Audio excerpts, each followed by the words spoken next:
Good morning, good afternoon, good evening, and welcome to Martyn Lucas Investor. It is Thursday morning, June the 6th, 7:30 in the morning, or just gone, and we are ready. We've just got some latest inflation, latest job numbers. It's pretty flat, nothing really amazing to talk about, and that's good, really. We wanted to see more job losses, but really we don't really want to see that, but we kind of do if we want the Fed to think that the economy is cooling. So it's a kind of mixed bag, but it wasn't a major upswing either, and a slight downswing for inflation. So it's kind of good, not dramatic, but not dramatic is what we want. Safe and steady long-term investing is what it's all about. Anyway, good morning to all of you. Thank you for all your support yesterday. I wasn't very well at all yesterday. Felt quite low, actually. Lots of issues yesterday, but much better today. Thank you for your support. We're back to normal. We're back here. We're back live. We're doing reviews and a lot of work to do today. So thanks ever so much, everybody. Let's look at our positions. As you can see, we're at all-time highs. I started with $5,000 just coming up to 3 years ago. It'll be 3 years soon. Only a couple of weeks to go. It's our third anniversary of the channel, and we're at $90,000. Started with $5,000, and there it is. Absolutely incredible. What a journey it has been, and just long, steady, slow. Discipline, structure, that's what it's all about. Might sound boring, but it's that's how to grow your money. Let's have a look who's here this morning. Sam Planner. Good morning, welcome. Sam Planner is here. Lovely to have you here. Are you new, Sam? I don't think I've seen you in here before. Octavio Garcia. Here come all our members. 1 year now. 6 month John Granfor. And Fight Channel has got his 1 year badge as well. There you go. Soon to turn 2, I'd imagine. Robinhood news in stock news in Discord. Thank you very much indeed. I shall go and have a look. Welcome back, Martin. Thank you, John. It's great to be back. I feel much better today. Thank you for all your support. Right, let's start by going over to Discord, looking at the news we've got this morning, bringing it in, and getting that done. So let's do that right now. Let's see if we've got any members to welcome in. Or need to be upgraded. Let's have a quick look. So I'm going to go over there now. Start off by checking the new members. A lot of people come in. I don't know who they are, so I have to message them. I don't think this is someone I can message. No, I didn't think so. So let me delete that. Okay. DD, message. No, I've done that. Okay, we're all up to date with the... with that. Links for YouTube. John Granfor was a softball interview, no hard-hitting questions. Let's have a look. Link to the fireside chat with Colglazier.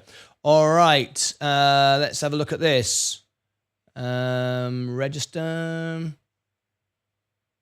Let's see what I can get. Raise your hand if you want to take a trip to space. It's a really unique... 33 minutes. Audio only. Future conference. Presentation is audio only. Let's have a little look here. Very supply constrained environment to go to space, but lots of demand, obviously. We're delighted to have Virgin Galactic here.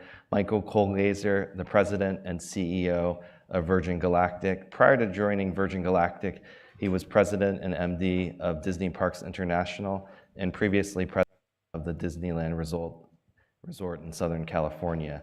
He also serves as chairman. Okay, so are we able to bring that back to the beginning? Let's have a quick look. Right, let's see if we can do this. Okay, SPCE, Virgin Galactic. Right. Let's have a look.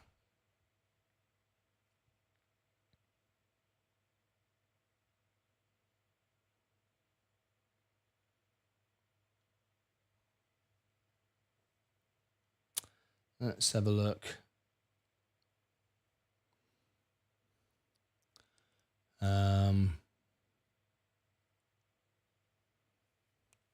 Virgin Galactic special. Let's hear now from Michael Colglazier. Just a few hours to go now before the next flight. We're going to cover it live, of course, here, as we've always covered the flights, always covered the earnings and everything you need to know with Virgin Galactic. The studio is green today, very green. I've got all-time highs, as you can see. I've got $90,000 now. I've grown that from 5,000 to 90,000 here live on the show. We're just coming up to our 3rd anniversary, and here is a special interview with Michael Colglazier, and I'll put my comments in as we find them. Here we go. Here, raise your hand if you want to take a trip to space. It's a really unique. It's audio only. We are listening in to Michael Colglazier interview that happened just last night. We're delighted to have Virgin Galactic here. Michael Colglazier, the president and CEO of Virgin Galactic. Prior to joining Virgin Galactic, he was president and MD of Disney Parks International and previously president of the Disneyland Resort in Southern California.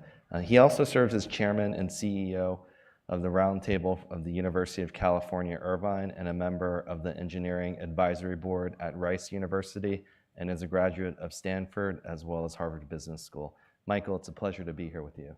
Thanks, Oliver. So for starters, we'll have a video. Go ahead and cue the video. Thank you. The number of people that have been to space could fit into a jumbo jet.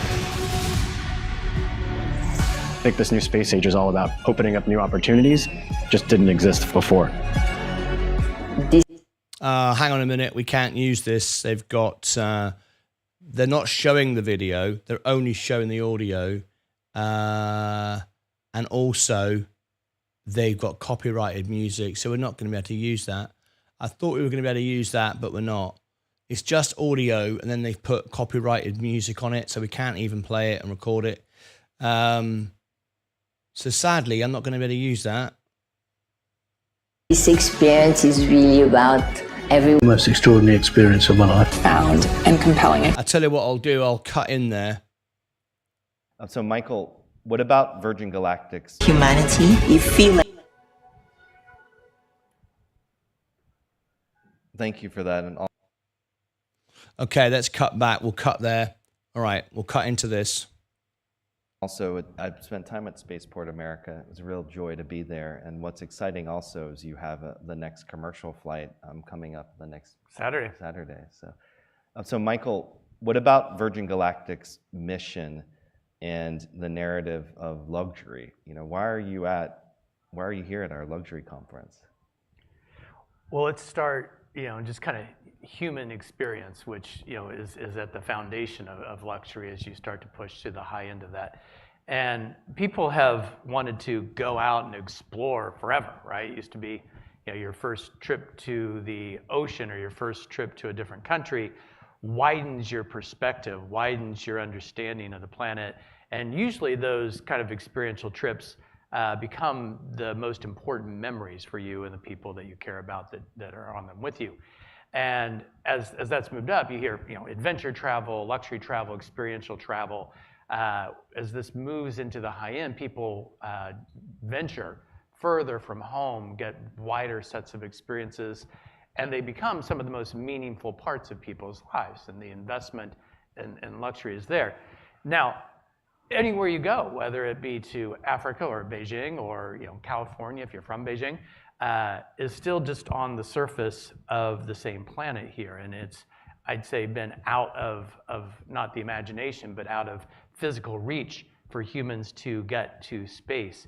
And what we are doing by taking people up into a perspective where you see the Earth kind of in its environment shifts the perspective of people. It's probably from my standpoint anyway, the greatest experiential offering that I think has been created. That is one of the things that's luxury. And of course, the care and attention and detail in which we take people through that journey, I think parallels a luxury customer environment.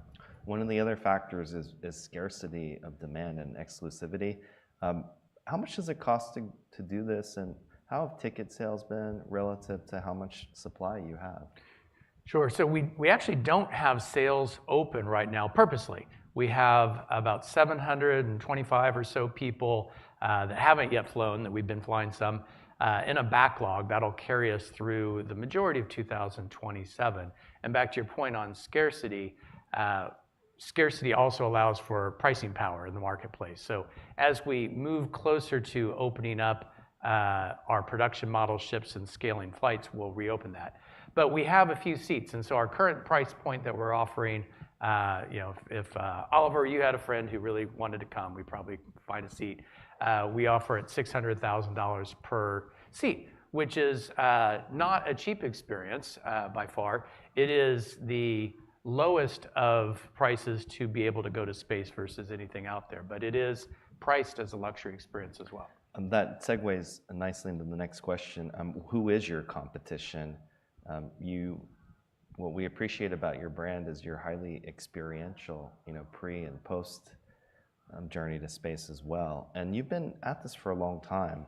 What have you learned over your 20-year journey? Yeah, let's start on the competition. Most people think of competition as who else has the machines that can take humans to space. So there's SpaceX, which has machines that can go well past where we go, and they'll go to the space station, and they'll go eventually, we expect, to the moon, and they really do want to go to Mars. NASA is their customer, and they're not really focused on private citizens outside of the $55 million if you want to go to the space station. It's a different thing. Blue Origin, Jeff Bezos' company, has a ship that can go to the same point in space that we do. It has a machine that can do that. But to your point on so machine-wise, that's it. Who is actually focused on curating a journey and a life experience to provide you kind of over a couple years a build-up to reach the point of summiting this, right? It's like if you were to summit Everest, it's not just a few seconds on top of the mountain, it's the journey. The only company, I think, in the world that's focused on this journey that has the machines and the technical capability to safely bring you to space and back is ourselves. So you said 20 years, what have we learned? We've brought all the risks down. So we learned how to fly to space safely. We learned how to fly to space repeatedly. We brought the regulatory risk down. We have our license from the FAA to fly consumers to space.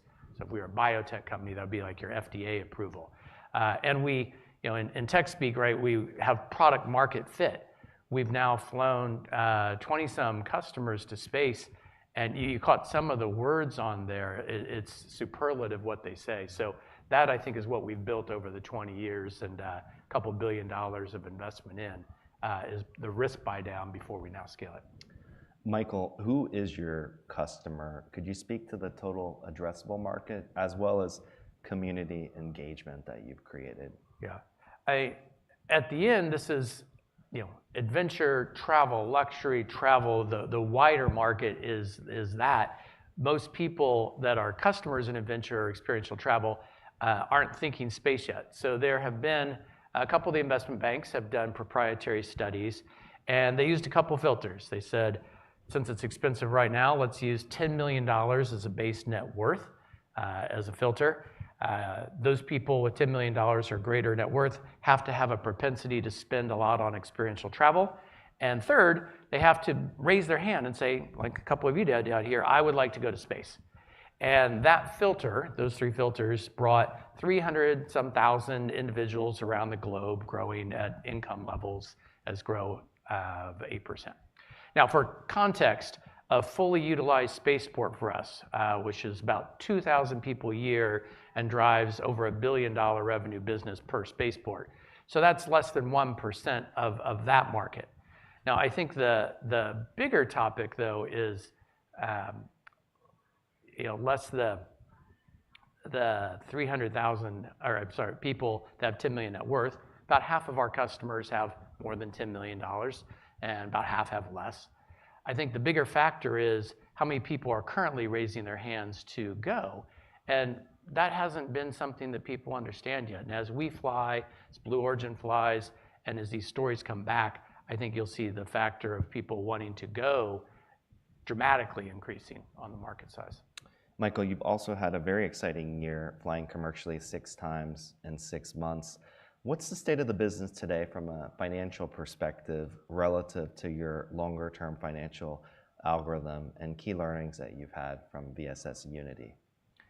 So for those who aren't familiar, we developed a first ship, past a prototype, but kind of a first working model ship. We call it Unity. In the video you saw, that's the ship we've been flying. And we invested in it so that we could showcase to the world and to the public, does this matter? Is it safe? Can we repeat this business out there? And so last year, we had a fantastic year. We set out to fly on a monthly basis, and we flew 6 times in 6 months. As Oliver mentioned, we're flying again. This Saturday will be Unity's final flight. And that was doing exactly what we wanted it to do for us. Now we are pivoting the entirety of the company to focus on a production ship, right? Because a prototype ship costs a lot to build, costs a lot to operate. It's not going to drive economic growth, just like a prototype car or a prototype plane wouldn't do that. You need to get a production model.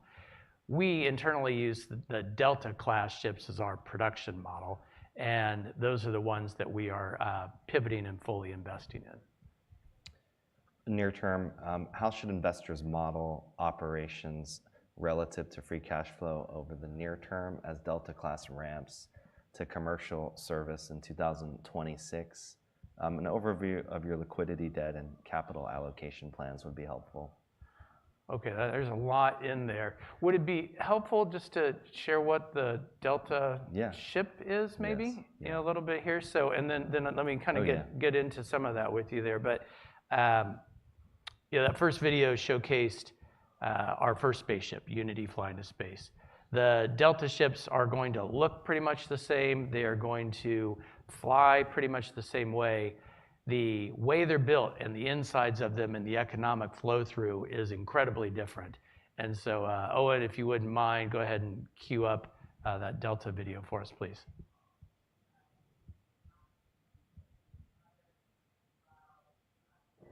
At Virgin Galactic, we've made incredible strides forward. Our space... Let me cut this here.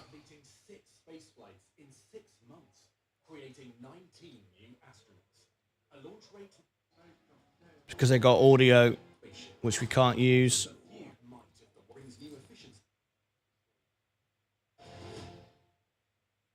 Okay.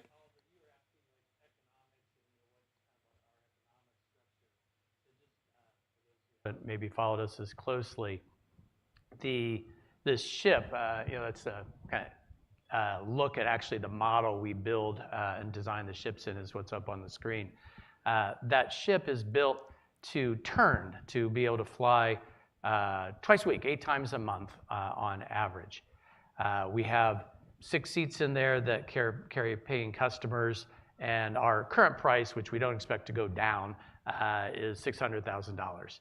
So at that level of revenue, we have contribution margins well over 75%. Maybe another way to think about it is 1 passenger on that 6-passenger spaceship kind of pays for the flight, and the rest of the other 5 passengers are now driving money that can flow through to the bottom line. So the economics of these spaceships on a variable basis are enormous for us. So the key for Virgin Galactic is to be able to build these at an economic pace and get the pace of them moving, just like an electric car company is trying to get their plant built up there.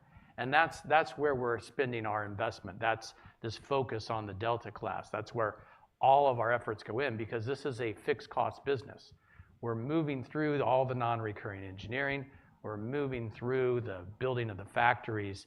And then when we get to the other side of this, and we can talk timeline a bit, we expect these to cost $50 to $60 million a piece on a variable basis and be able to fly 500 plus flights. So that type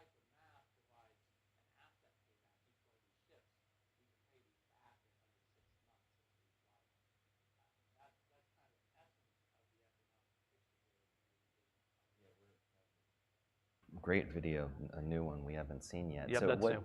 what are the, we're excited to be at Flight 7 this weekend, TD Cowen. After that, what are catalysts that we should pay attention to? And what are critical milestones in the production of Delta class? Yeah, the way we build these production spaceships, it's not dissimilar to any other manufacturing industry and building complex machines. There is a design phase to ensure that the design is built for easy manufacturability and cost-effective manufacturability, and for maintainability in the operating phase. So from there, we get to building tools, molds, right, for all the parts that are going to be built. And after the tools are built, it's very easy and cost-effective to now make the various parts for the ship.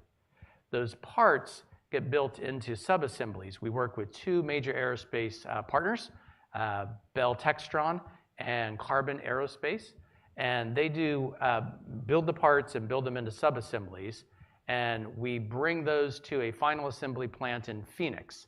That final assembly plant in Phoenix is on track to complete later this summer, and then we'll build the spaceship, and we will test it, and then we'll flight test it and put those into service. So that's the pace that's going. So Oliver, you're asking about catalyst.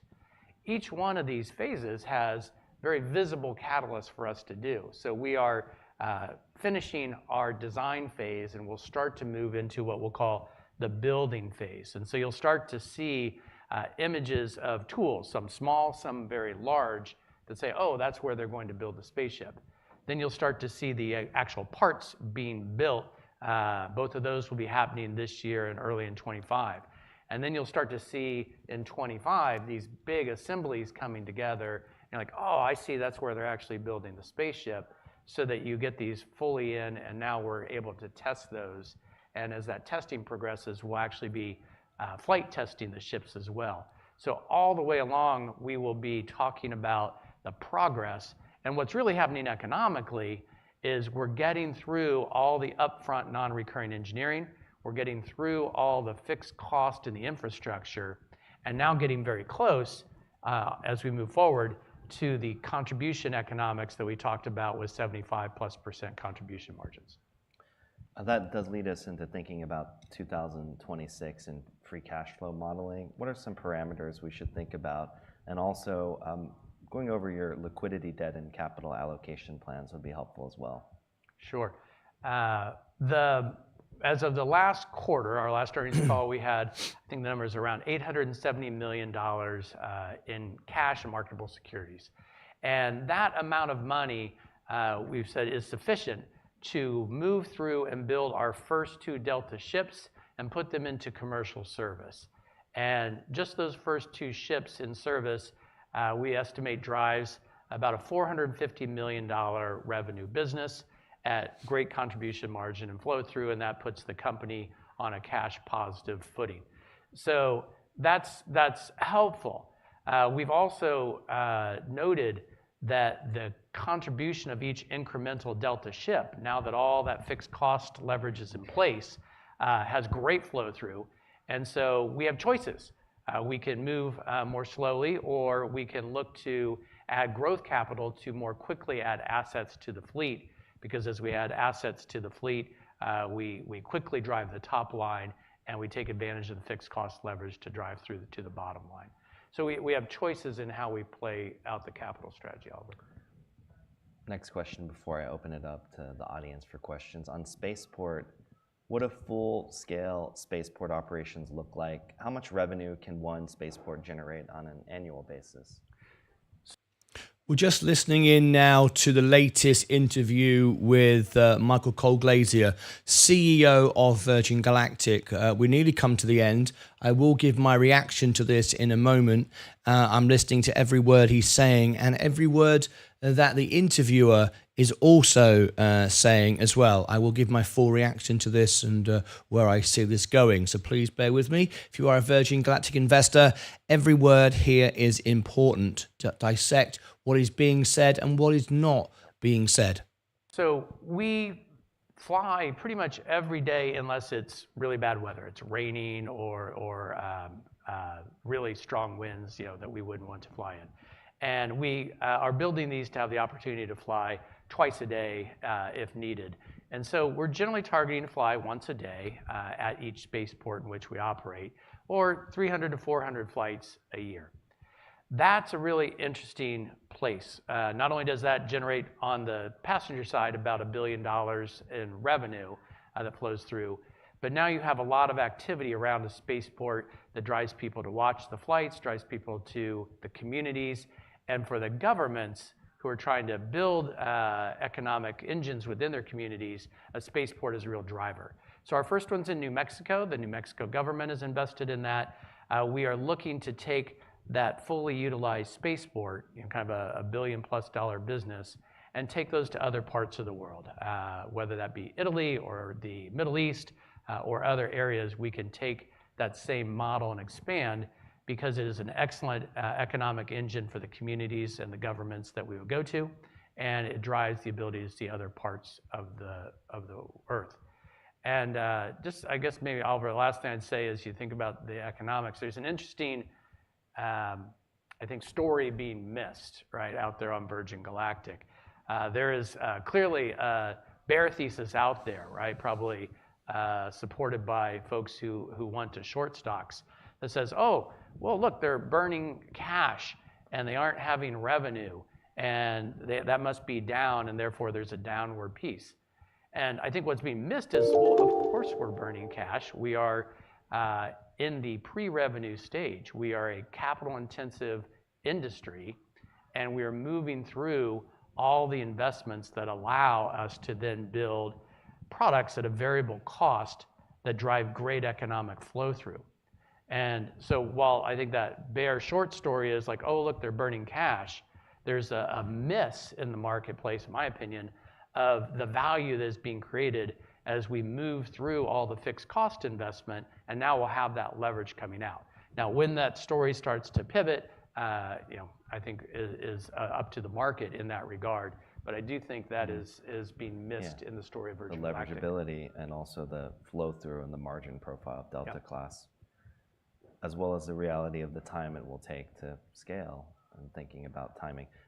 If you have any questions, please raise your hand.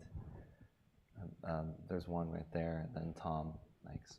Hi, thanks so much for taking the time this morning. I just had a quick question about before the Delta actually really ramps and you're able to get that higher contribution margin. You talked about the liquidity on hand feeling sufficient to get you there. Curious about the convert that comes due in early 2027, how that kind of factors into maybe the need to possibly raise capital and not just rely on cash on hand before they land. So yes, we have a $425 million convert, comes due in 2027, which is kind of after when we will be through and have our Delta ships up in service. And so we'll need to sort and decide what we want to do with that convert at that point in time, but that's a ways out. We have an existing at the market ATM program that's in place. At the last quarter, we'd used a little bit of that. I think there's about 107 million or so left on that, and we'd used about 7 or so in the prior quarter, rough numbers along the way. So we have access to that ATM program as well along the way. And the combo of all that is where we have sufficient funding to move through here. And then that gives us a solid business. That gives us a $450 million revenue business that we could drive from.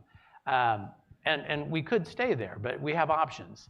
And I think the value and the contribution flow through once these fixed costs are spent of then adding ships to the fleet is going to be very, very appealing. And so we're looking at those options as well.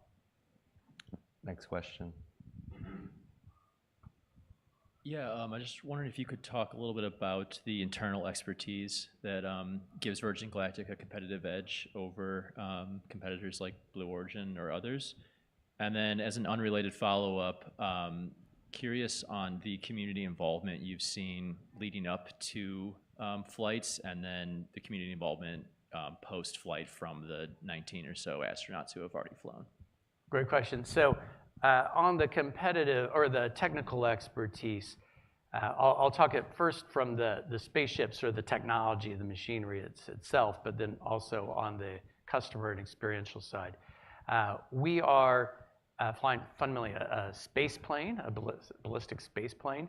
And so we have a blend of expertise from space industries, rockets, propulsion systems, as well as aero, right? High Mach aero piece. So we have people from Skunk Works, we have people from Northrop, we have people from the rest of Lockheed, we have people from SpaceX, we have people from Blue, we have people from all around the aerospace industry have come kind of for this shared purpose of opening up space to kind of the rest of us in the world. The technical expertise is incredibly deep, and I'm really proud of the people that work at Virgin Galactic there. What's not the story told yet is also the expertise that's coming more in Oliver's world here, right? The luxury and experiential market. And that is where we are unique. I think Blue and SpaceX are fantastic companies doing amazing things in the space industry. That's where their focus is on the machines. We have that focus, and we also carry the focus, incredibly detailed focus on the customer journey and the experience. And from there, we've brought in people from a variety of hospitality, leisure, and high-end versions of that to support the customer side of the house. So to your question on the community, most people think about this as, well, it's the space flight, right? That's the big thing. And of course, that's the peak of emotion. That's what we work so hard over a 2-year journey to embed that memory for life for you there.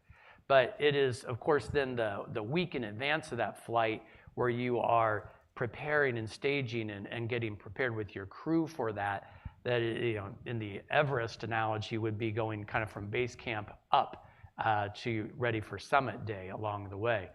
But it's the journey that is before that has been what gets called out so often from our customers to have not only had the preparation, but we have people from like 68 countries around the world, and they're a fascinating community. And so the events that we program, both to prepare you for your journey, but also just events to get to know this community, have all built up to this peak moment. And the moment's incredible. I don't know if you heard some of the words in the early video. One of my favorite stories, one of our astronauts came off, I won't say who it was, and it was a he, and he comes off the ship, gives a big hug to the family because we land our spaceships right back at the spaceport where we took off. So your family and friends are right there in this kind of heavy, heavy emotional moment. And he says, I love you, and I loved our wedding, but I have to say, like, it meant nothing to me relative to this, right? It was so, and his wife was very gracious. She's like, I know, it's okay. People can't find the words to express how meaningful this experience is to them. And so you ask, what happens now? I've spoken to almost every astronaut following their flight. I give them about a month. And this has changed them. This is now going to define a part of who they are going forward, and they can't help but tell the story. And why that matters to us, you know, we sometimes talk about TAM from like a top of the funnel marketing, but we don't need to go from 0 to 10 million people, right? That's my old job. This needs to go from 0 to 700 to 1,000 to 2,000 to 4,000. It's small growth.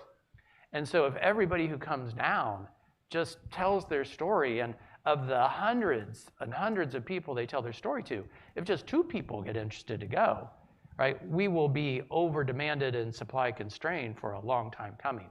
And so we look at our how we're going to build our market 2 ways. There's the top-down funnel, and we will have good marketing and we will have good outreach.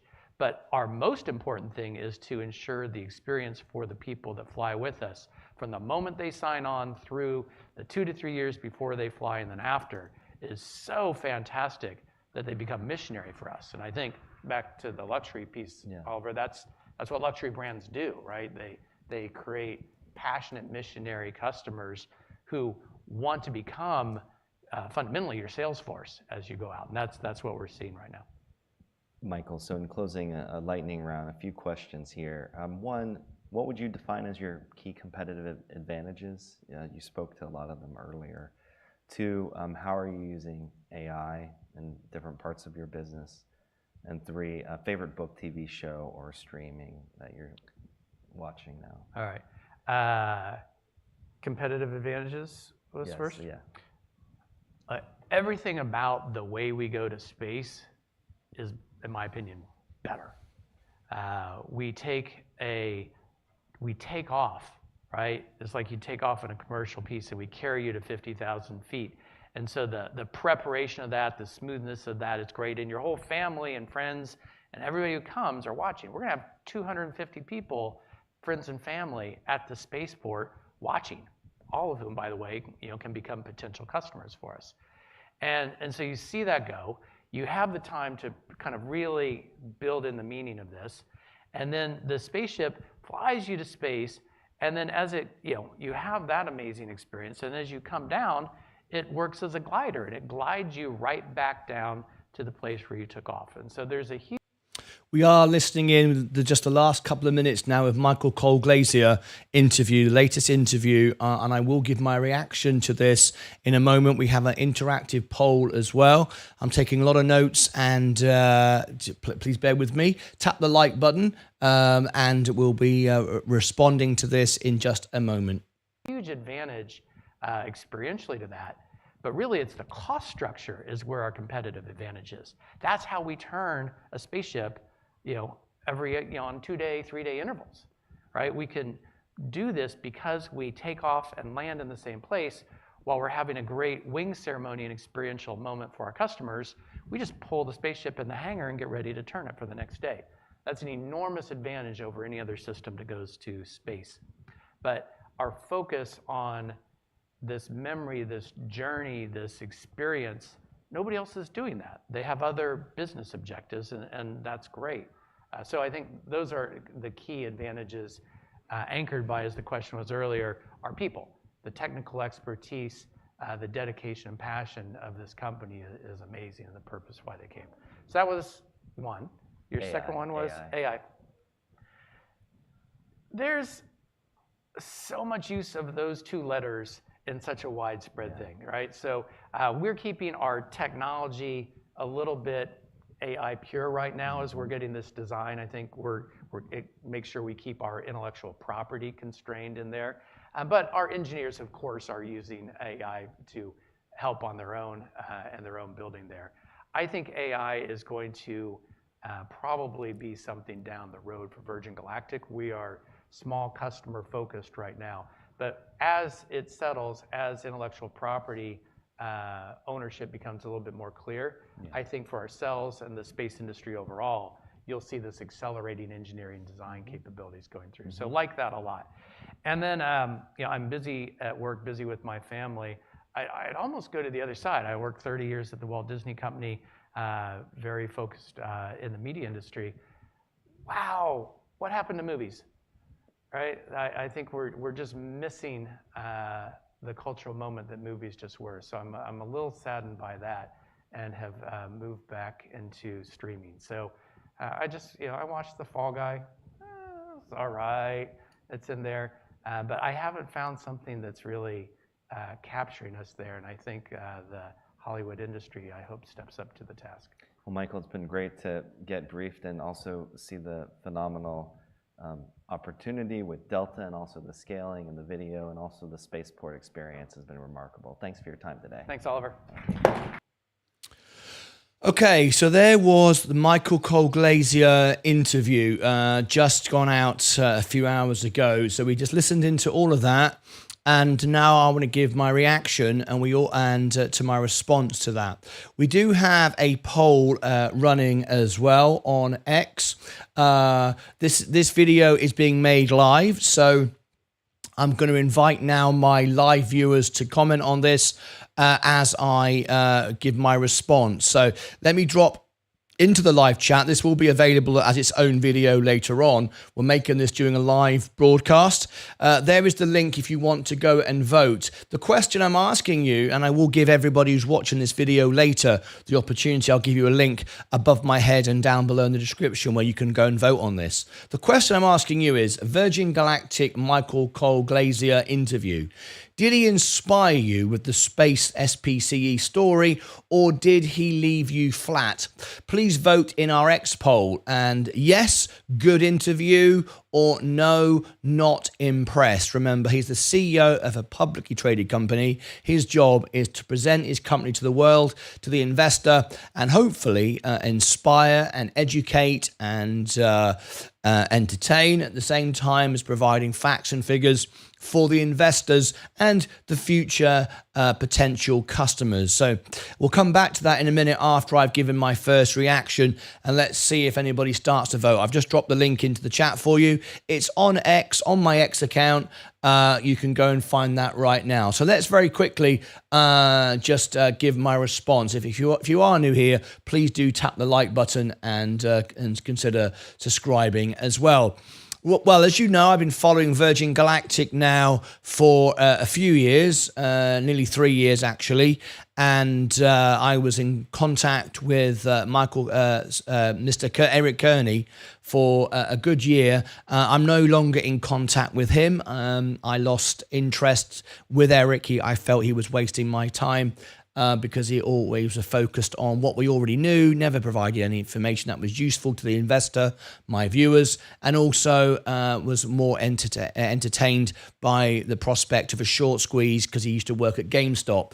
And that lost my respect for him. And when he just wouldn't answer any questions that were difficult for him, then I just thought, well, I'm wasting my time. I'm not wasting any more time with you. So I don't have any more to do with Eric Kearney. I was hoping to get an interview with Eric on camera, but he never wanted to go on camera and have his views recorded. You can judge for yourself. Also, when it comes to Michael Colglazier, I wanted to meet Michael as well and talk to him. But because I wouldn't allow for my own questions, they wouldn't allow me to have my own questions, it had to be pre-scripted, then I declined. I was not prepared to do an interview with Michael when it was all pre-scripted under their conditions. I want to be able to ask free questions so you can answer them. So getting on to this latest interview, what we've just heard there, I have to say, first of all, I'm going to say that I am impressed by the product. I think the Virgin Galactic product is fantastic. I think it's going to do well. There are customers waiting to fly. They wish to fly, and I'm sure that Virgin Galactic is going to make money and be successful long term. I don't think there's much doubt about that. They don't really have the competition. They don't, but of course that will change in time, of course. But the product itself is great. The brand has been damaged. Virgin Galactic, Virgin isn't the brand it used to be. Richard Branson is not the darling he used to be. Not many friends there anymore. Many of his businesses have gone bankrupt. But let's talk about this interview right now. It was exactly as expected. It was, in my opinion, a very soft interviewer. The interviewer had no energy, no interest whatsoever. Would have been the very opposite if I had had the opportunity to talk to Michael. I would have been enthusiastic, full of energy, done my research, had something worthwhile to ask. I felt the researcher was flat, quite honestly boring, uninterested, and his tone and his candor and his approach to the interview was, if I want to use the word, absolutely rubbish. I think anyone listened to that would have thought that the interviewer was half asleep. Rubbish. The questions were all preset. There wasn't anything we learned from the interview. I think Michael Colglazier did what he always does, showed up, provided lip service, went through the motions, didn't inspire me, didn't excite me. I didn't learn anything new from the interview. I don't think any reason there for anyone to invest immediately anyway. And the one thing I didn't like, which showed, in my opinion, showed Michael Colglazier immaturity and lack of understanding of running a business. He's right. He worked for Disney, but he wasn't the CEO of Disney. He wasn't running the business. He's now the CEO. His job is to inspire, educate the investor, and also to run a successful company. Since we've had Michael running the company, the stock just keeps going down and down and down, and the investor gets stuffed over. And he said one thing that will stand out for me on the interview, and I think this is very, very important to mention. He did what is a classic mistake that anyone who goes on Shark Tank, an investor channel with Mark Cuban and billionaires run on main networks here in the United States. In England, we have Dragon's Den, if you like, when entrepreneurs walk into a room, pitch their business to entrepreneurs, multimillionaire, billionaire investors, and ask for their investment. He said he made the statement of the cardinal sin, thing that you should never ever do and get slammed by any investor anywhere. No one likes this approach at all, and he did it. What he said was, it's not about numbers. We don't need everyone to fly. We don't need thousands of people to fly. We only need, a very small number, a few hundred people, 0.0001% of the population or whatever. That wasn't his exact words. But you got the idea. He was all about we only need a small number. That is the worst statement you can ever make to an investor. That's like me walking into Shark Tank today and saying the mobile phone business is $1 trillion business. I've invented a new phone. Hey, I don't have to sell that many. If I only do 1% of the business, I'll be a gazillionaire because it's $1 trillion business. It's the most ridiculous statement to make to any investor, anyone who knows anything about business, when you're simply trying to aim for the smallest possible number because, hey, if I just get that number, I'm going to be successful. It's the most ridiculous thing that anyone can ever say to its customers and investors. It does not inspire confidence whatsoever. It's true to say that his customers will be the minority, and why waste time trying to sell it to every Tom, Dick, and Harry who comes out of a McDonald's giving out flyers? I absolutely agree. However, that's not the way you should address the investors. We only need 0.0001% of the population and we'll all be successful. It's the worst way to run a business. Anyone in business knows that. But remember, Michael Colglazier was involved in marketing at Disney. He was not involved in running the business. He has no understanding of how to promote and how to run this business and make it profitable. So anyway, there's my opinion. So throughout this video and my explanation, my reaction, we are running a poll on X, and I asked you the question: Virgin Galactic Michael Colglazier interview, did he inspire you with the SPCE story, or did he leave you flat? Please vote in the poll. We've just posted this. 71% of you not impressed with his reaction at all. There you go. 71% of you have said, 71.4% of you so far. This has just started. We'll see where it ends up at the end of the day. So there you go. There is the latest Michael Colglazier interview and my reaction.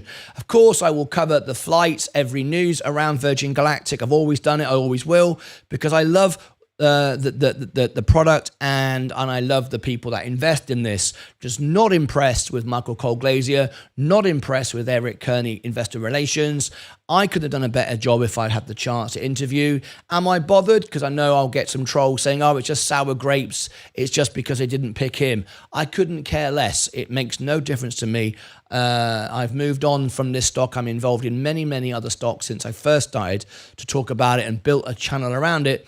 Now my channel is built around a much, much bigger mission.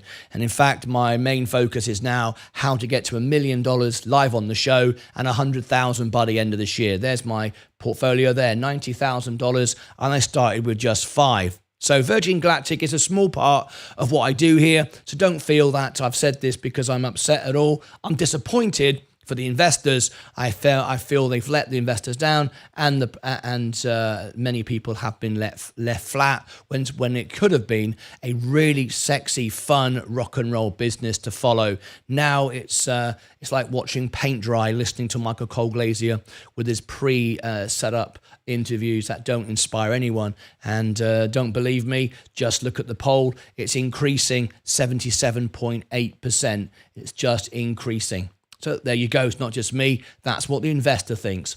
Anyway, click above my head for all the links. Down below in the description, you'll find all the links here, the flights and everything else. Over here, I'll put the flight information, and I'll put down the latest playlist, Virgin Galactic, and you can follow all this information as it's available. Until next time, as always, take care of yourselves and each other.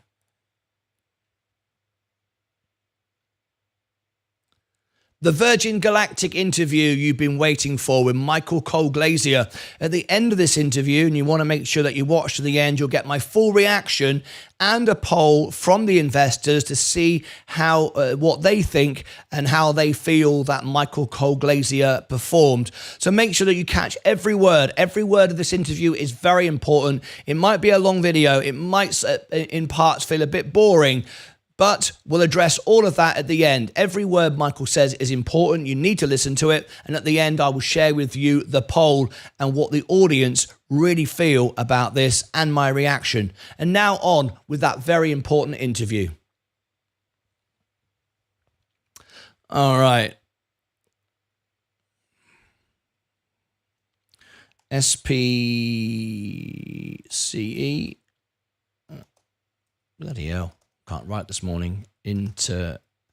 Interview. And we started doing that. When did we start doing that? 15 minutes, just at the beginning of the show. Right. Let's come back to the main show.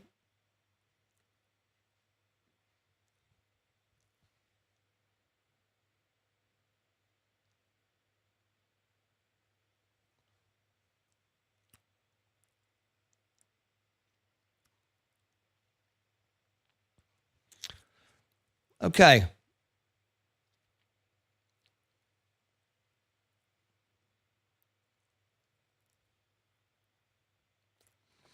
Have you got any comments about his performance? Let me add a few here.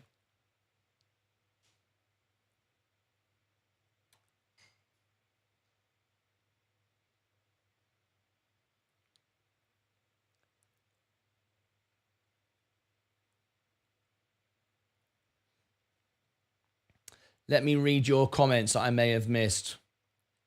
Good morning, Dave Hensley. It was out of whack. I was out of whack at work yesterday without listening to you. David Hensley, thank you so much indeed. I'm back now. Thank you for all your support. I wasn't very well yesterday, but I'm much better today. Thank you very much indeed. Angela M, glad you are well today. Thank you so much, Angela M, lovely to have you back. Lovely to have you here. Are you new?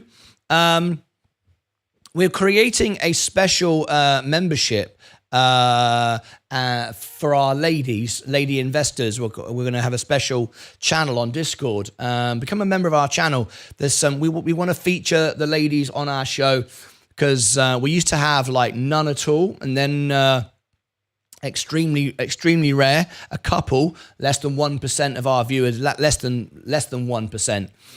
Queen of Self-Braiding was there from the beginning, always been here. But now we're getting quite a few ladies, about 5 to 6% now are ladies. So we'd like to honor our ladies and create a special a group for our ladies in Discord. So become a member and we'd love to invite you into that. Henrik, good morning. Glad you are well. Ralph, thank you so much indeed. Glad you're back. Sir Martin, thank you, Ralph. That's very kind. I'm feeling a lot better today, thank you. Good morning, glad you're feeling better. Nicola has been approved. Reverse split has been approved, has it? I'll give me the news and links for YouTube and I'll cover that in a moment. 2 minutes to go. Good morning, good morning, good morning. Yesterday interview. Okay, here we go. I want these comments here.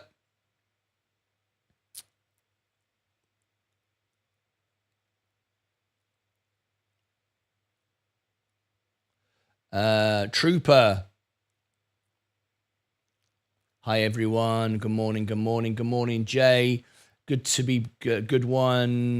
Great to see you back, Martin. Hope you're feeling better. Yes, thank you, Craig. Very much indeed. Good morning. Who else is riding the video wave? Do CEOs get trained in pandering? Let's bring that in. Thank you, TJ. 2 minutes ago.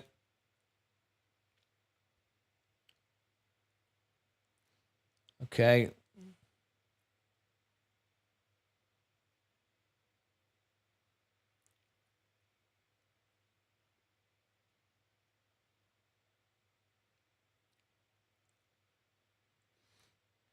Okay. That don't impress me much. Okay,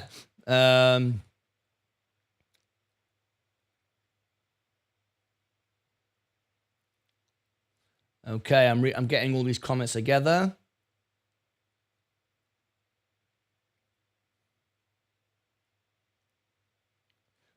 Okay. Sometimes don't understand what people expect from an interview from a CEO. People apparently expect him to say the stock price will go. No, that's not it at all. Okay, we've got 1 minute to go. So I'm going to get all the questions and comments ready. After I ring the bell, I will come back and I'll do your comments to the video.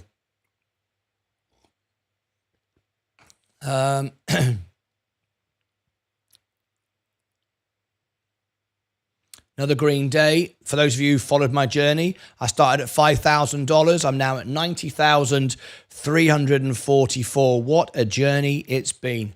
What an incredible journey it's been. Okay, here we go. Ready to ring the bell? It goes quiet, and we're ready to ring the bell. Are you ready? Okay, here we go. Excuse me.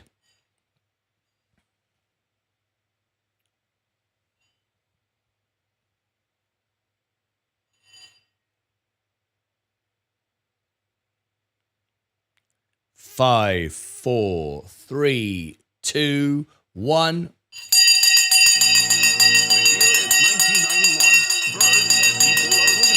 The bell has gone. You too can sponsor the bell. Put your name on the bell for a $20 super chat. Your name will appear right here and you can sponsor Sensei's bell.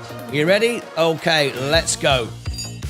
How are we this morning? We started at $5,000, never done options, never shorted a stock, and we're now at $90,297. My only income is my stocks and what I'm doing on YouTube, and I only started earning money a year and a bit ago. The first year and a half, I earned absolutely zero. So it's all about investing, staying invested, never giving up, and staying on track with patience. Let's go through our positions and see how we're doing this morning. Here we go.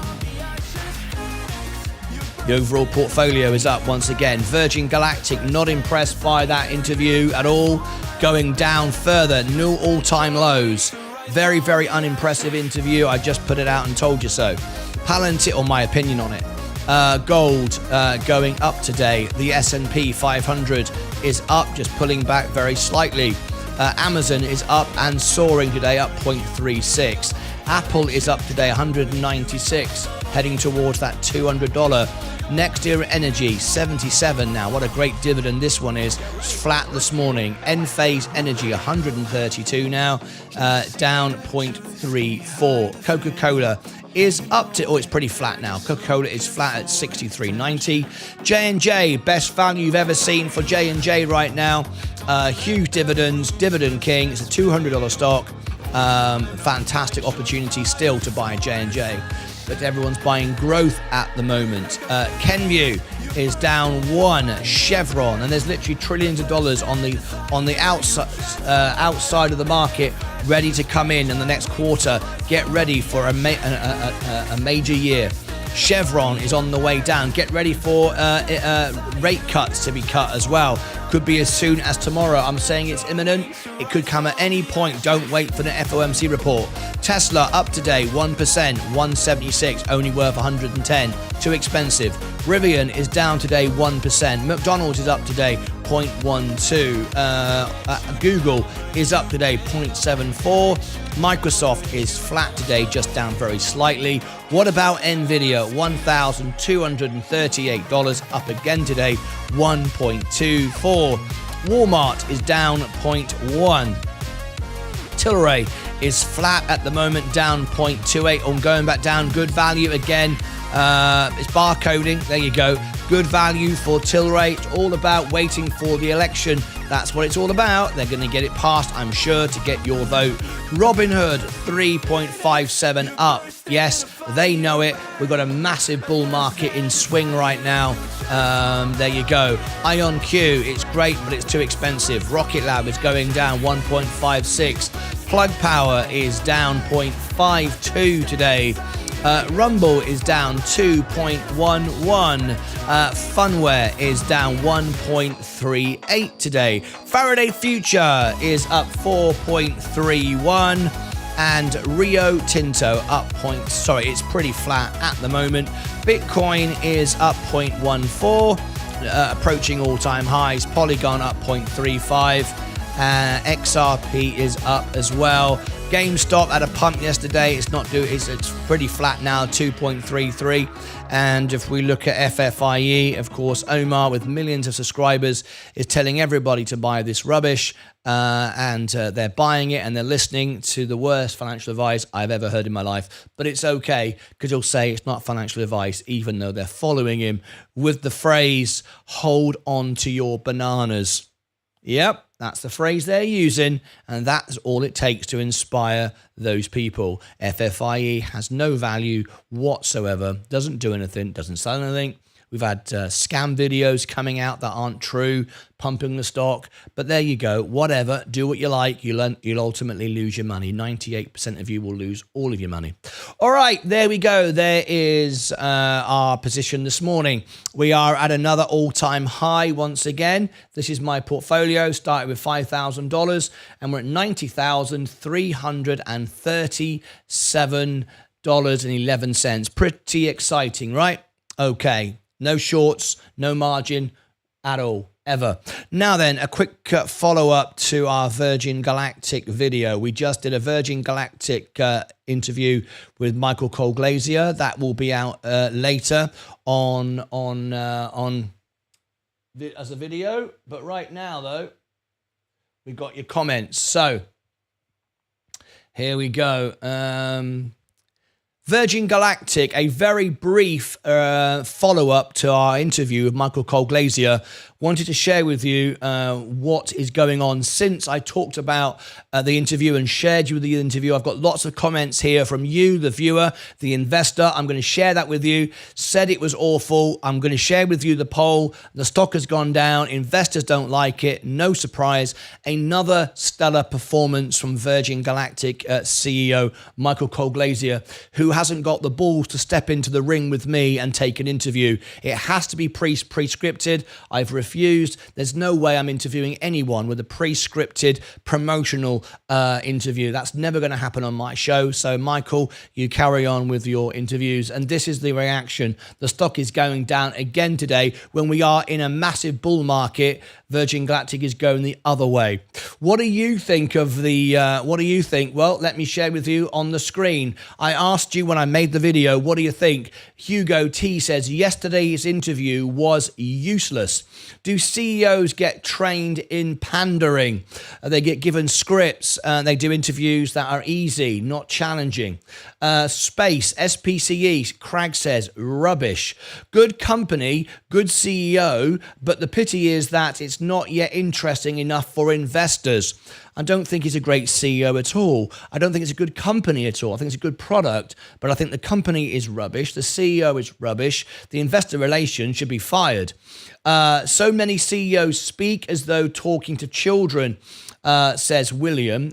Tim Rogers, I'm waiting to hear how Virgin Galactic is going to implement marketing programs for the public and start advertising. It's all about execution. The public must hear what is happening with Virgin Galactic. I agree, but in the interview, Michael said it's not important. We only need to appeal to a few people. The biggest mistake any investor can make. Like Shania Twain, that don't impress me much. Craig says the interview is fine, but it's a little too late for the stock price. He already screwed the investors, to put it politely. You could have done the interview and went rogue halfway through the live interview, Martin. Started giving out those hard questions when he was on the spot. Absolutely. But they won't. They know that's what I would do. So I'm never going to get an interview with Virgin Galactic. They will always do pre-scripted interviews and destroy the stock price in the process. Thanks, Martin, for covering this. Jod, thank you for sending me the link. One of my investors, my members here, sent in a link. So thank you so much indeed. Michael is not a CEO. He's a media executive who lacks the skills sets to take this company to the next level. I agree 100% with that statement. I would replace him with a solid operations CEO. He's over his head in this position. I absolutely agree 100%. Here is the poll. We've been running a poll this morning, and no surprise. This is what you think, the investors think. No surprise the stock price has gone down. Virgin Galactic, Michael Colglazier, did he inspire you with this space story, or did he leave you flat? Yes, good interview, 27%. No, not impressed, 72.7%. There you go. Look at that. That's what you think, the investor. Did he do a good job? Clearly not. You decide, you're the investor, you own the company. If you want to hear the full interview I've just put out, you really need to. And if you want to go and vote on the poll, you also need to do that as well. Virgin Galactic see this, even though they won't have me as an interviewer. But it's not because they don't want me to do a script. I don't want to do a script. I wouldn't do it. That's why I got rid of Eric Kearney. I literally stopped replying back to his emails. He's a complete waste of space. Click above my head for all the links. You'll find martynlucas.com, where you'll find my website, where you can find the alpha spread software that I use to analyze stocks. All my members get a lifetime discount, which basically makes my membership for free. Go and check that out. Look below in the description as well, and I'll pin to the top of the description and the comments under the video the Virgin Galactic flight we're going to cover on Saturday. We're also going and also the interview you cannot afford to miss, and also above my head for the link, and down here for the X post which you need to go and vote on. Over here, I'll put the interview and the playlist with Virgin Galactic. That'll include the flight and everything else. You cannot afford to miss the flight, the interview. Go and check it out. You need to hear every word he says. If you are an investor, you will care about this stuff. Until next time, as always, take care of yourselves and each other. All right.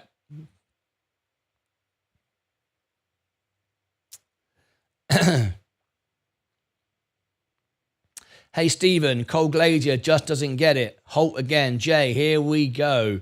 He said 2027 and not 26. Long journey. Space is going to rely on people who have flown as a sales force. Good morning, Zach. Asti will be on the show. Just saying. Exactly. Good morning. Good morning, everyone. Ha, ha, ha, says Joey B. I have no idea what that means. All right, so anyway, let's come off Virgin Galactic. It is still falling, whereas the actual overall markets are actually up. But according to Eric, we don't mind the stock price where it is in the current market conditions. Well, you say that. All right, we are at another all-time high. $5,000 is now $90,397. Look at that. What a result that is. Okay, any more links for YouTube? Things you want me to cover? Good morning, Zach8. Cherry, good morning. All the ladies, come on in today. Let us know. Any ladies that are here today, let us know you are here. We're getting lots of ladies now join our channel, which is lovely, as members as well. Cherry's got a 6-month badge. Joey, no idea why he says ha, ha, ha. I'm not really sure why, but there you go. Plug looks like it's a buy zone. Go NVIDIA. Go NVIDIA. Yes, today up 2%. Let's have a up today 2%. Very nice indeed. But remember, you don't need NVIDIA for your portfolio to be up. There are many smaller cap companies in the S&P 500 that are going to do well for you. All right. Palantir up 2.4% today. Gold is up. The S&P is up. Amazon firing up now. Apple coming, just trimmed off a little bit. Next year energy, Enphase still going down. Coca-Cola defensives. Look at that. J&J massively oversold at the moment. Kenvue, Chevron, Tesla up and straight back down again. McDonald's, Google, Microsoft, NVIDIA. Awesome stuff.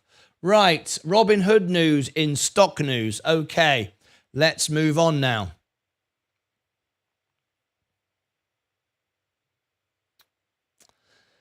Let's move on.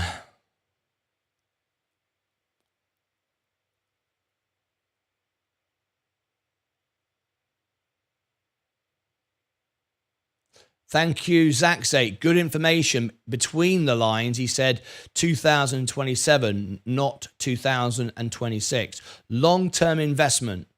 Indeed, you are right there, Zach.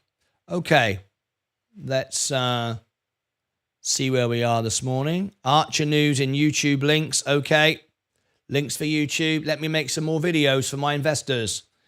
Let's have a little look. Links for YouTube. Nothing in there. If you can, keep it in links for YouTube if you want me to cover it.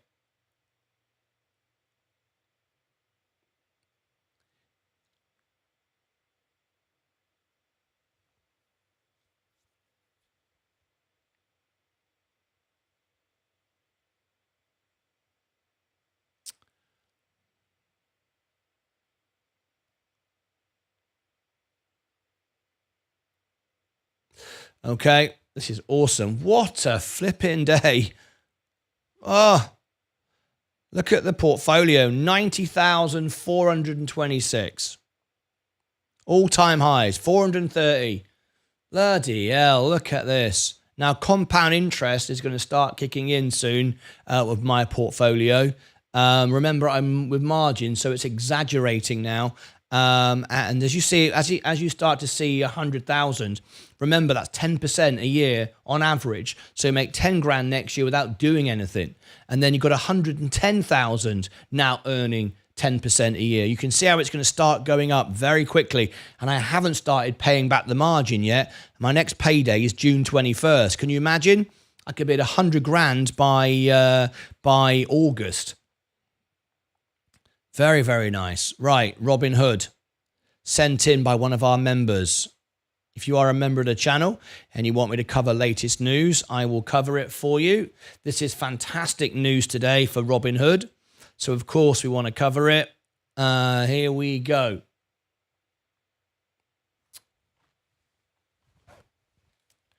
Okay.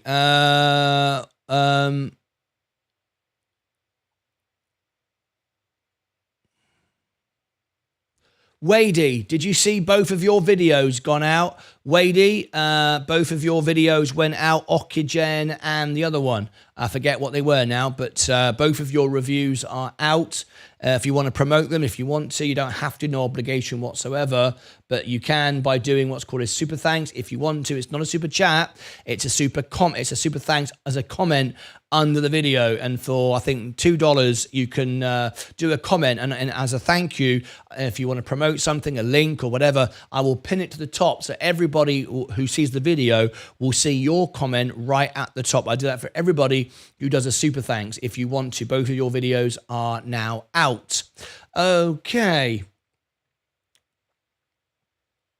Here we go. So, Hood. I want to thank everyone yesterday who supported me when I wasn't very well. I'm feeling a lot better today. Thank you so much indeed. This won't be a long show today because I'm still not fully recovered. So I'm going to be doing a shorter show today, and that way I can come back strong this afternoon. Okay.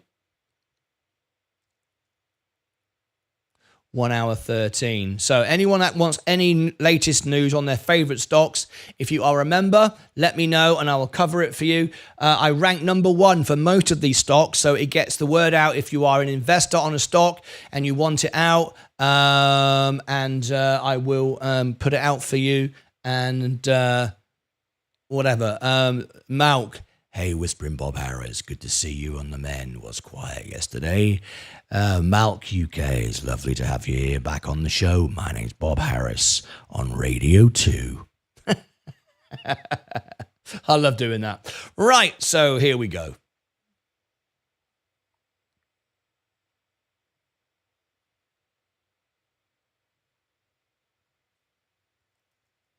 This is how you get your favorite stocks on the show.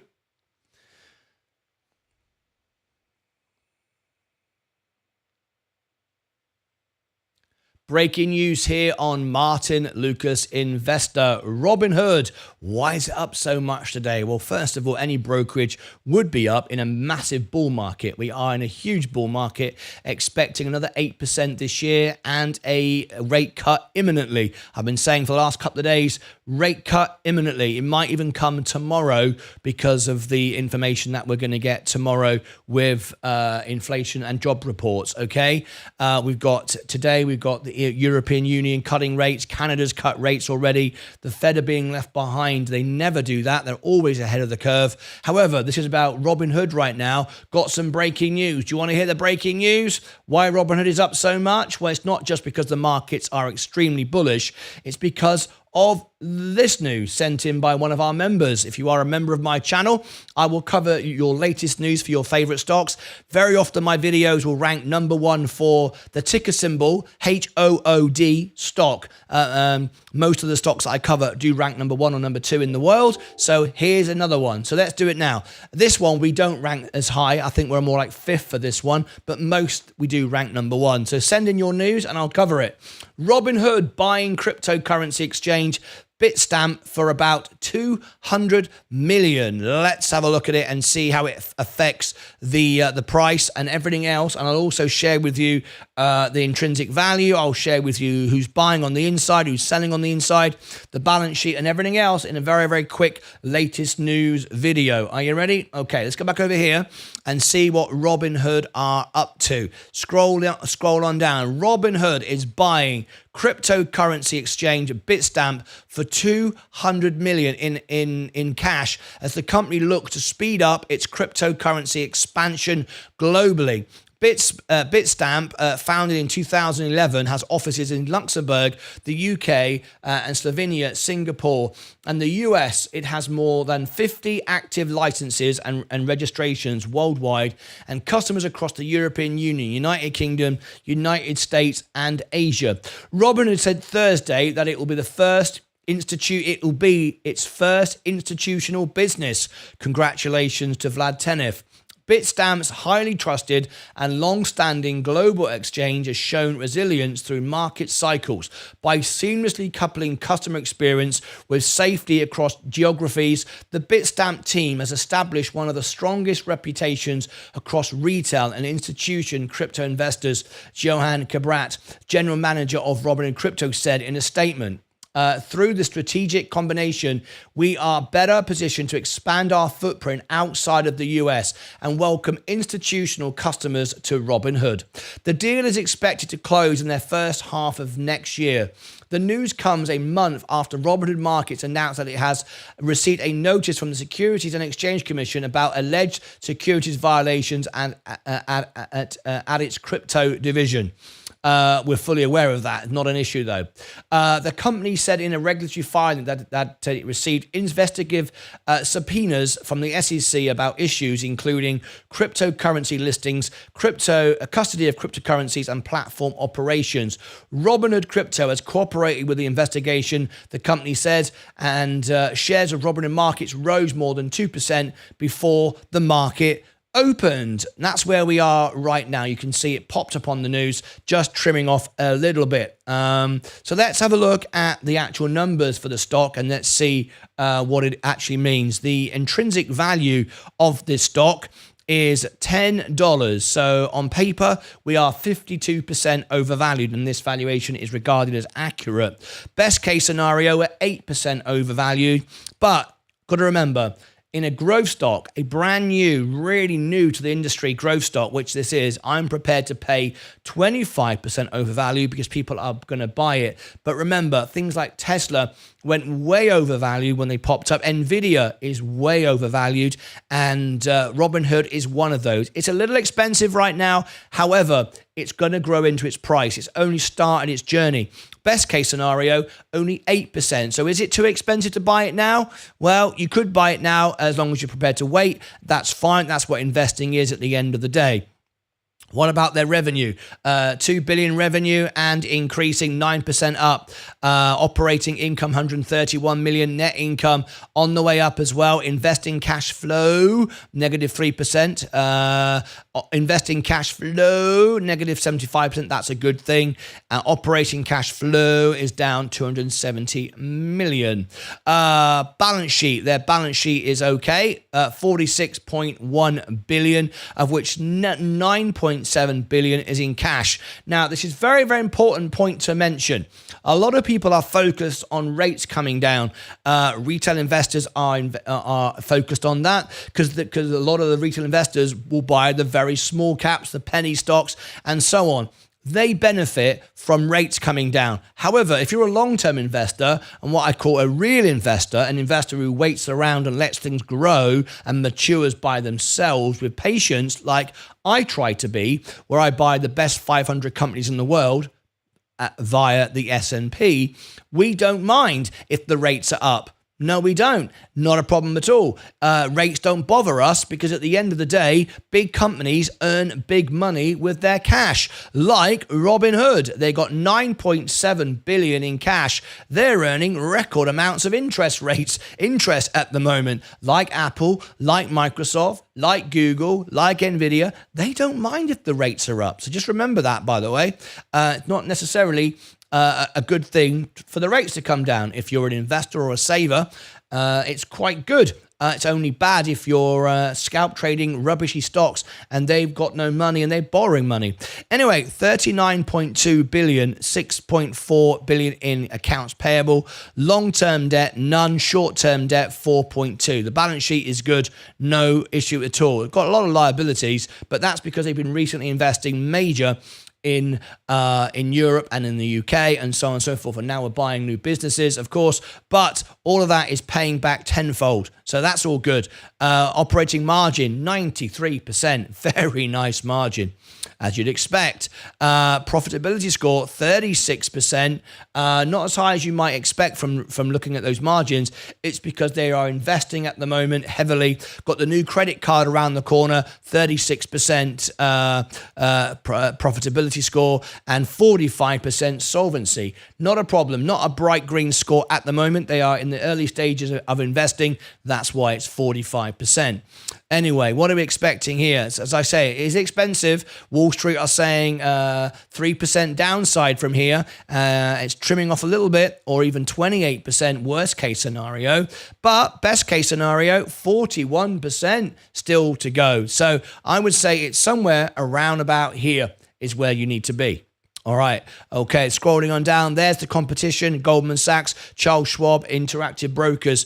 I'll give you the links for these in a minute, and you can go and check all of this using our most advanced algorithmic software.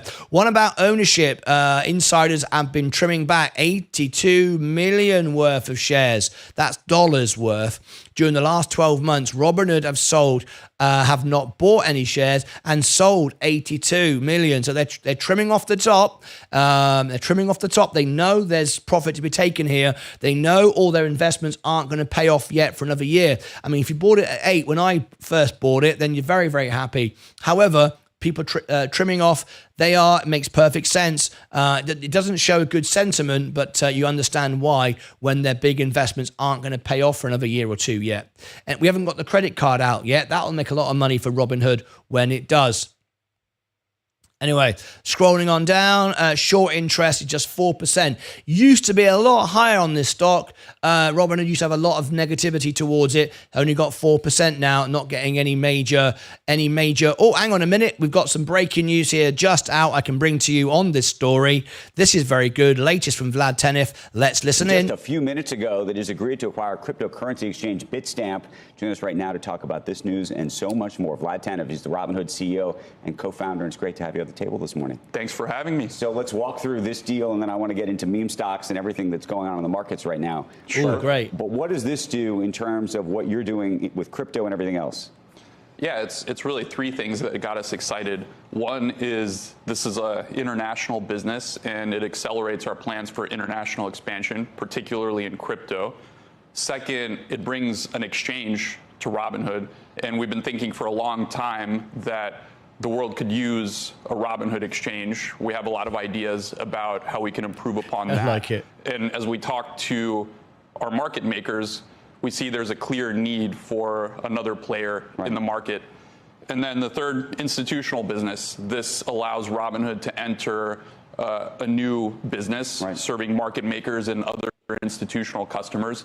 And that's something that's very exciting for us. So what does a Robinhood exchange look like? And what does this say, or does it say anything about regulation in crypto in the U.S. versus elsewhere outside of this country, and where you think the growth opportunity is?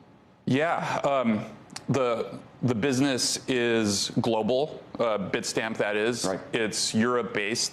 And as you guys probably know, Europe, we make fun of us Europeans. I could say us Europeans because I'm American and European, lead in regulation. And in this particular case, MiCA, which is the crypto asset regulation, is going live. So there's an established regulatory framework. And unfortunately, Europe is a little bit ahead in this regard.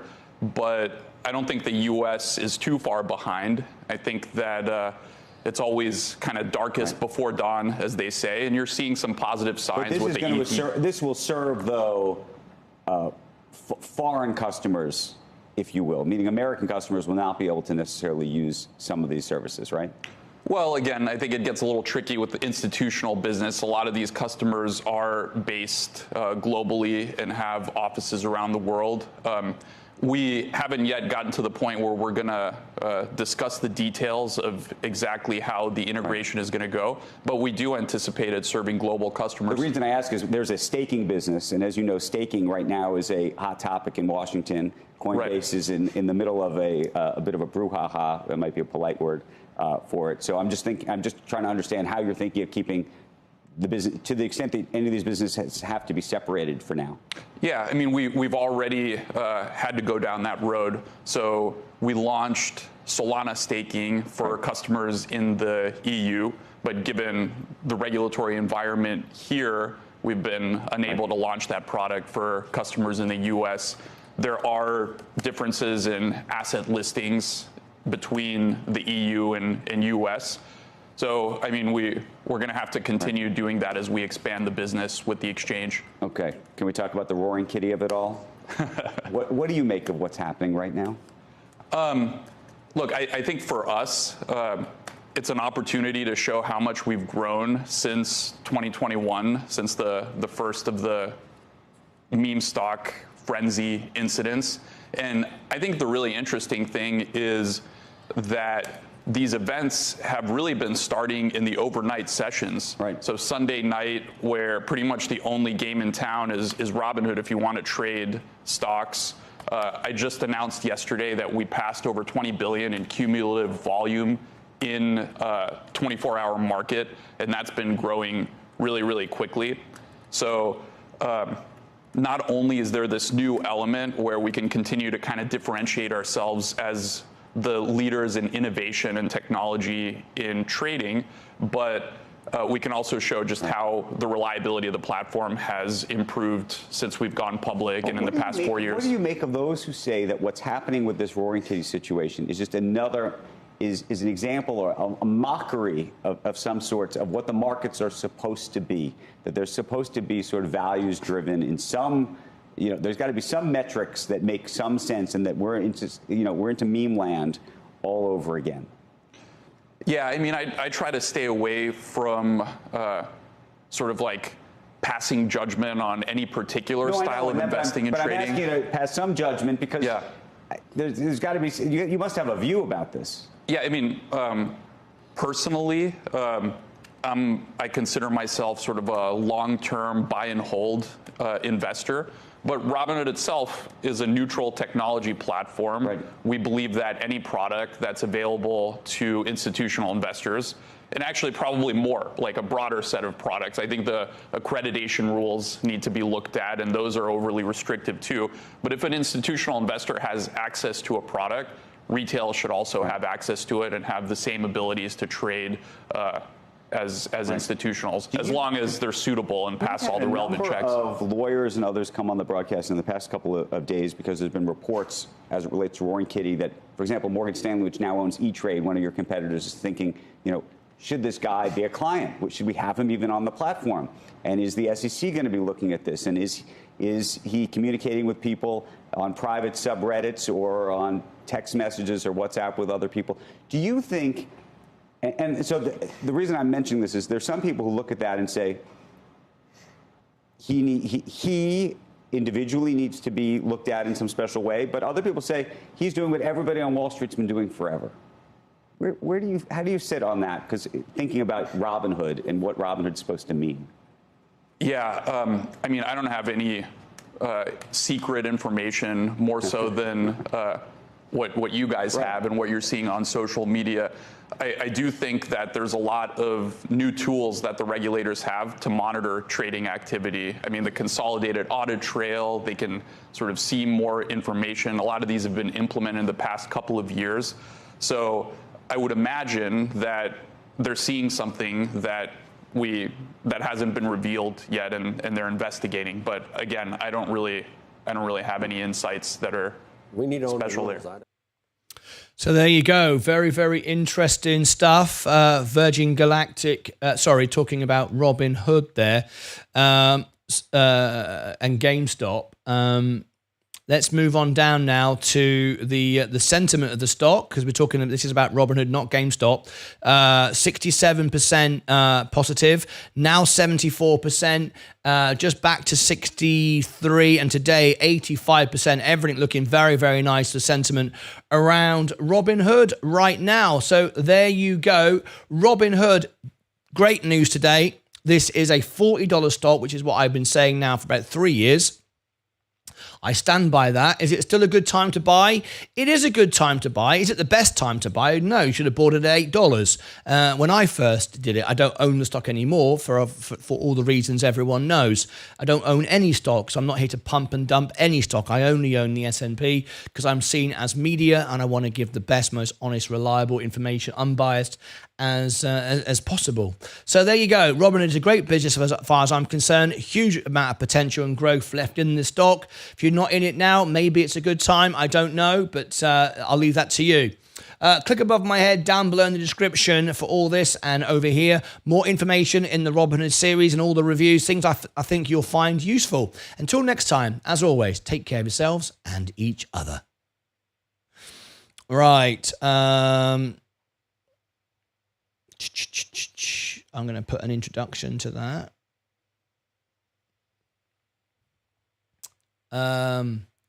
GameStop news today. Who doesn't want to hear from Vlad Tenev from Robinhood, the CEO of Robinhood, on a very important interview this morning he just gave live on air. We just shared it in our live interview and on our live stream, where I'm live right now, talking about GameStop and Robinhood, a video you can't afford to miss. So let's hear from Vlad Tenev talking about GameStop.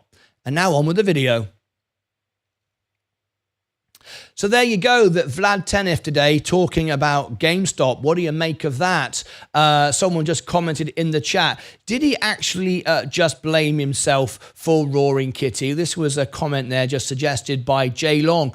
Did he just blame himself for Roaring Kitty? Anyway, I'd like your thoughts on that. What do you think with Vlad Tenif's comments there towards GameStop? Click above my head, down below in the description. Over here, the whole playlist of GameStop and more things you find interesting in the series. Until next time, as always, take care of yourselves and each other. All right, Hood, including game, then intro and outro.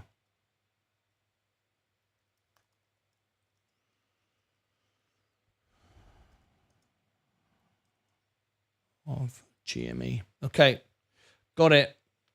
Okay, any other news that you wanted me to cover? Because I wasn't going to do as long show today. I was going to take a break today because I'm still not 100% well, but I'm much better than I was. So have we got any more links for YouTube, things that you want me to cover? Links for YouTube, John, Tilray.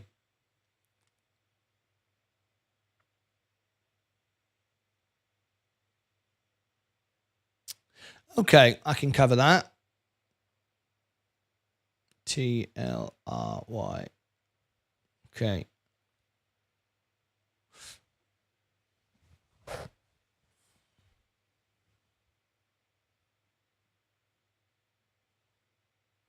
Okay, now if you would like a video made, if you become a member of my channel, I'll feature your favorite stocks, your favorite news. I rank #1 for a lot of the stocks I cover. Tilray Brands is one of those. I do rank for these 1 and 2 all the time. So Hustle Brothers, hope you're feeling better, a little bit. Yes, thank you so much indeed. Archer as well, links for YouTube, send it in, John. John is a member. He's been for 6 months now, and he's taking advantage of his membership. That's what you can do. If you're a member of my channel, you can ask me to cover news, reviews. You can ask me to do earnings reports. So there you go. If you want to become a member of our channel, there it is. There's the all links button. There's the X account. I post things first. There's Discord, only available to members though. You have to be a YouTube member. Adriana, VRAX, I would certainly cover it for you, but I have to focus on the members. Right now, as you can see, 98% of our live viewers are members, higher than any other channel on YouTube in the world. We have the highest engagement rate of any channel on YouTube. Everybody here, 98% of our viewers are members. So consider being a member and you'll get 20 times back what you put in. That's what everyone tells me because it's true. I'm here to work for you, help you, and provide you with the most honest, real, live channel on YouTube TV. And yes, we're live 12 hours a day here behind the scenes on the Extra channel. 12 hours a day we are live for you. Right, so here we go. What's the time to mark it in?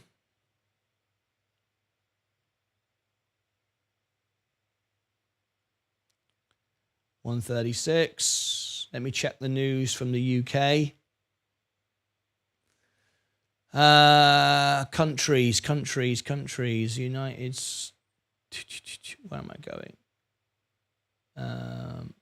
Countries. United Kingdom. Save.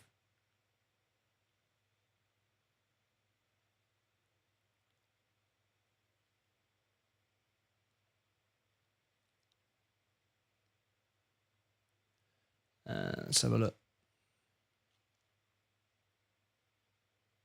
Oh, no, it's not the UK, is it? That's not what I want. It's not the UK at all. It's...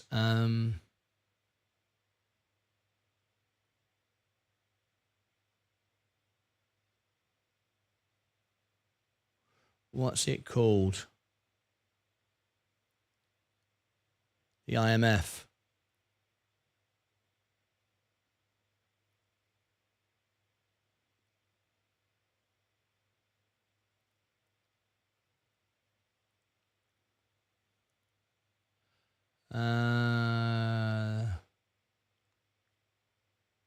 International Monetary Fund. I think that's right. Europe. Euro area.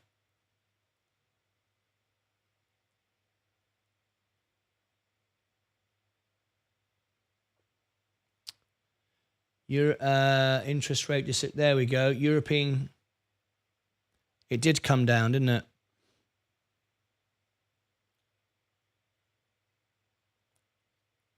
There you go.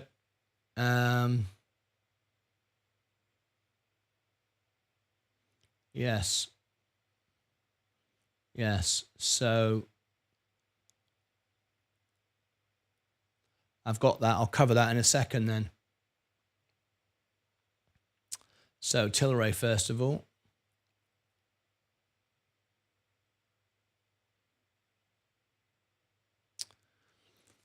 Time is 1:38.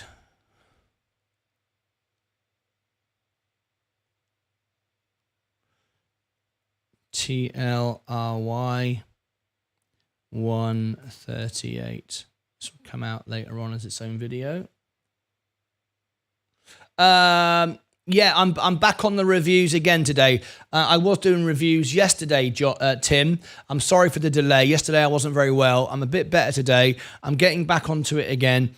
But I'm just going to do a shorter show because I'm still not 100%. But hopefully this afternoon I will get back onto it, and I'm working my way down the review list. I want to get all the reviews done this week. So yes, I am on it. I am on it.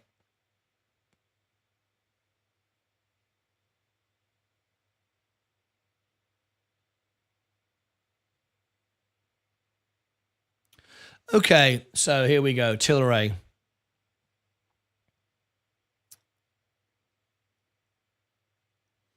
Tilray. Here we go. Okay. Tilray Brands, breaking news here on the show. Ticker symbol TLRY. Tilray Brands, I've got some news for you. Now, the studio is green because we've hit all-time highs again. We started with $5,000. We're at $90,300, as you can see. So I'm very, very green. Long-term investing, there you go. That's how it pays. And I'm breaking all-time records again. Tilray Brands is down. It's a good value right now. Why is it down? It's down for a very good reason. Got some great news for you. But it's going to go up, I'm sure, as we approach the election, probably a month before, because they'll want to win your vote by getting past the legislation about rescheduling. Of course, that's very likely to happen. And then the stock can go all the way to $40. Not straight away, over the next few years, but it certainly will go above $4 once we get this recognition. There's no doubt about that.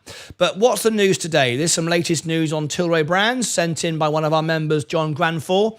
If you are a member of our channel and you do support us, but by being a member, you can get your own reviews and own earnings reports and everything like that. Many things. I'll even cover your favorite news as we do rank for these videos on YouTube. They'll rank number 1 or 2. The news goes out on the stock, and if you are an investor in it, that might be good for you. Remember, I only own the S&P. I'm not here to pump and dump stocks. I'm just here to report the news for my members.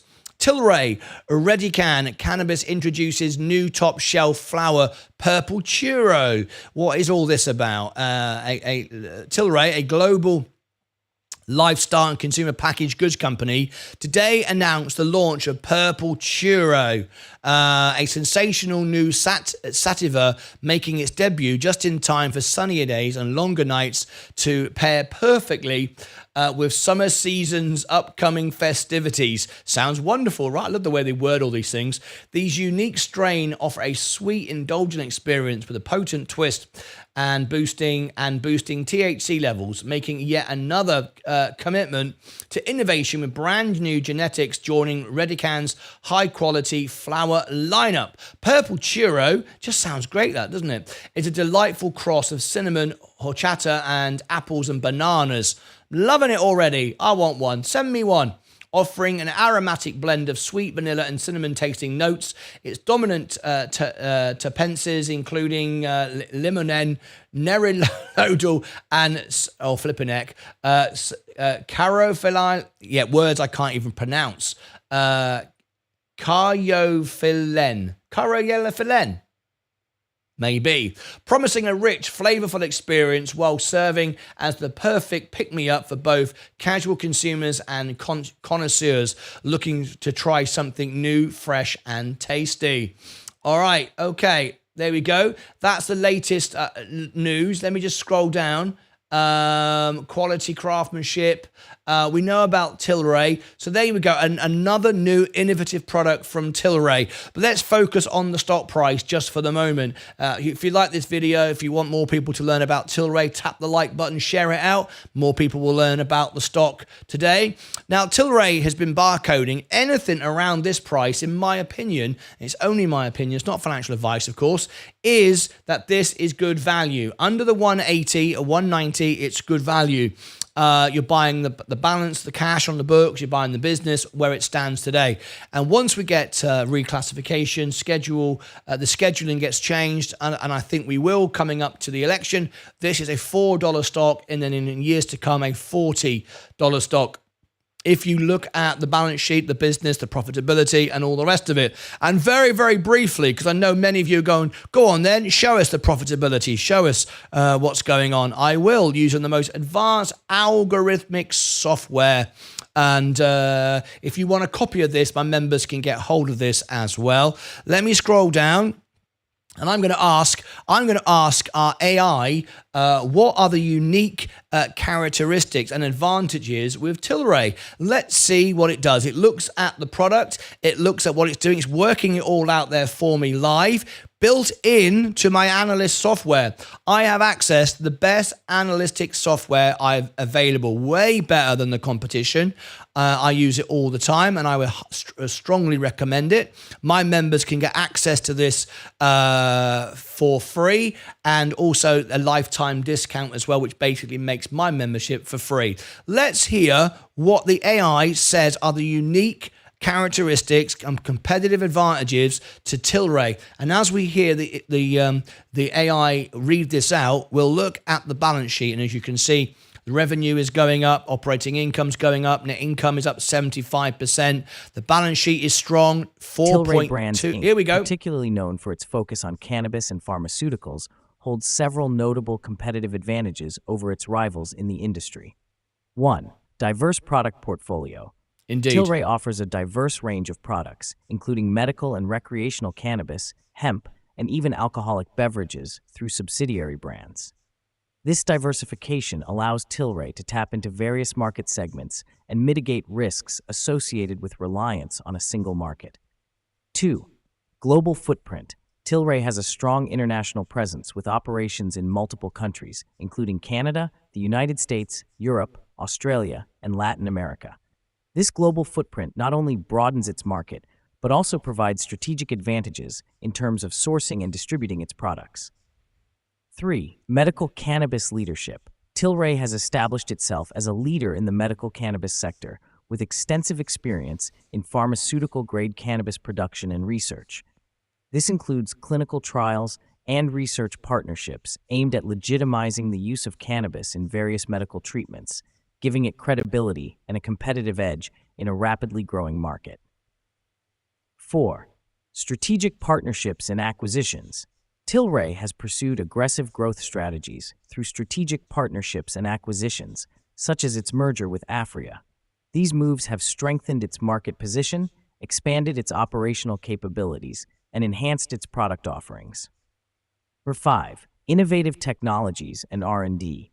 Tilray invests in research and development, focusing on innovative cannabis cultivation and processing technologies. This commitment to innovation helps Tilray maintain high-quality standards and develop new products that meet evolving customer preferences. 6. Strong brand recognition. As one of the early movers in the legalized cannabis market, Tilray has built strong brand recognition and loyalty, which are crucial in markets influenced heavily by consumer perception and trust. These advantages help Tilray to distinguish itself in a competitive and rapidly evolving industry, potentially positioning it well for future growth as legal landscapes and market dynamics continue to evolve worldwide. So there we go. Latest information there with my ETFs as well. Not my ETFs, my NFTs over the top there, showing you all the sentiment. Pretty good, right?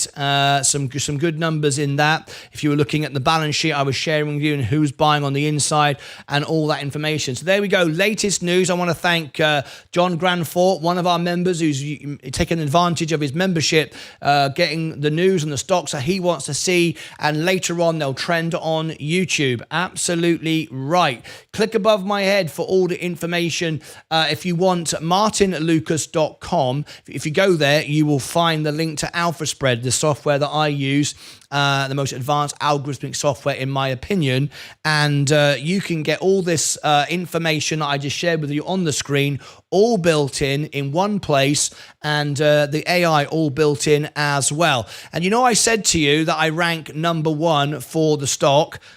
Yes, we do again today. Look at this. If you type into Google, into YouTube, TLRY stock, just TLRY stock in incognito. You see that there? Look, TLRY stock. There we go. I'm #1 again. So this video will rank #1 today. People will hear a positive news about Tilray today. And every time I put out a positive news story about Tilray, it pops, it stays at #1 because it's already at #1. And the stock often goes up because at this price, it is most certainly undervalued. So martynlucas.com, scroll down the all links page and you'll find the AlphaSpread link and all my links to all my social media where I post all my trades on what I'm doing, information before I do it on X and all the rest of it. Down below in the description, I'll also put the link there to AlphaSpread. Also, I'll put the link to the Tilray Brands playlist so you can check out all the news, all the charts, all the information on the stock. What a great opportunity today. Over here, you'll find the full AlphaSpread playlist. I've done nearly 200 reviews now, and they're all here, and they all rank on YouTube and Google. Go and check that out. And down here, if you look down here, you will find, I can't think, something. I'll put something down here. Don't know what. Tilray Brands playlist. The Tilray Brands. Up here, AlphaSpread. Down there, Tilray. Couldn't think of it. Until next time, thank you ever so much. And as always, leave your comments below and I'll reply to all my members. Until then, as always, take care of yourselves and each other. All right. Very, very good. Tilray. Right, I've got to get out of here. That was much longer than I was intending on doing today. I'm going to send everybody now to the extra channel where you can continue the conversation 12 hours a day, get support from each other. So let me send you there now to the extra channel.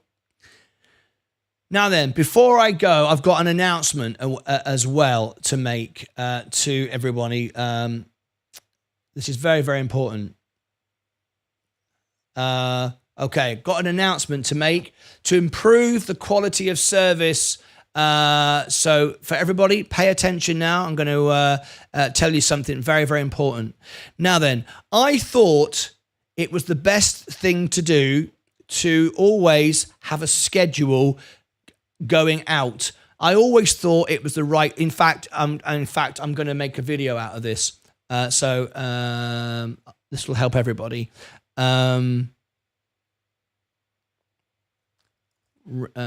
Okay.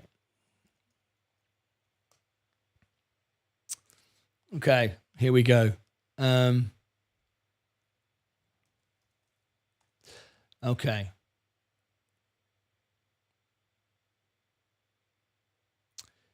Let's do it right now.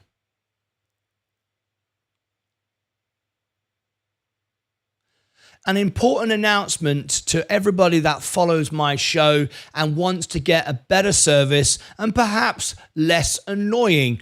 Let me explain. Very, very important. So please pay attention to this video and watch it to the end because I'm going to give you some information now which hopefully will make my service to you better, more valuable, and less annoying. Yes, I'm going to do my best. So, first of all, I've been doing things differently to other YouTubers because I'm not a YouTuber. Remember, I made my fame and fortune traveling around the world as the world piano man, playing and performing in every country of the world. That's what I was doing. So I wasn't doing it in a way to build on YouTube. I was doing it to build a presence with real people, and I was following the real people rules, not the YouTube rules. What I mean by that was I felt it was important to always schedule out my events so you could look at this like a TV guide on the homepage of the channel where you are right now. If you scroll down here, let me just refresh this so you can see it as it is because I'm making this during a live video. You will see right at the top, I am live right there. If you scroll down here, live now, there it is. And then you see my upcoming live streams. I always thought it was important. As a live entertainer, I always used to book my theatres a year ahead. So everyone knew when I was coming to town doing my shows, upcoming live streams, and you can then see all my events here scrolling forward. There's the opening and closing bell. There's the flight on for Virgin Galactic. There's the Sunday show. Next week, it's already there, all scrolled out, right? I thought that was a good service, a reliable service, a professional way of doing things. Nobody on YouTube does that.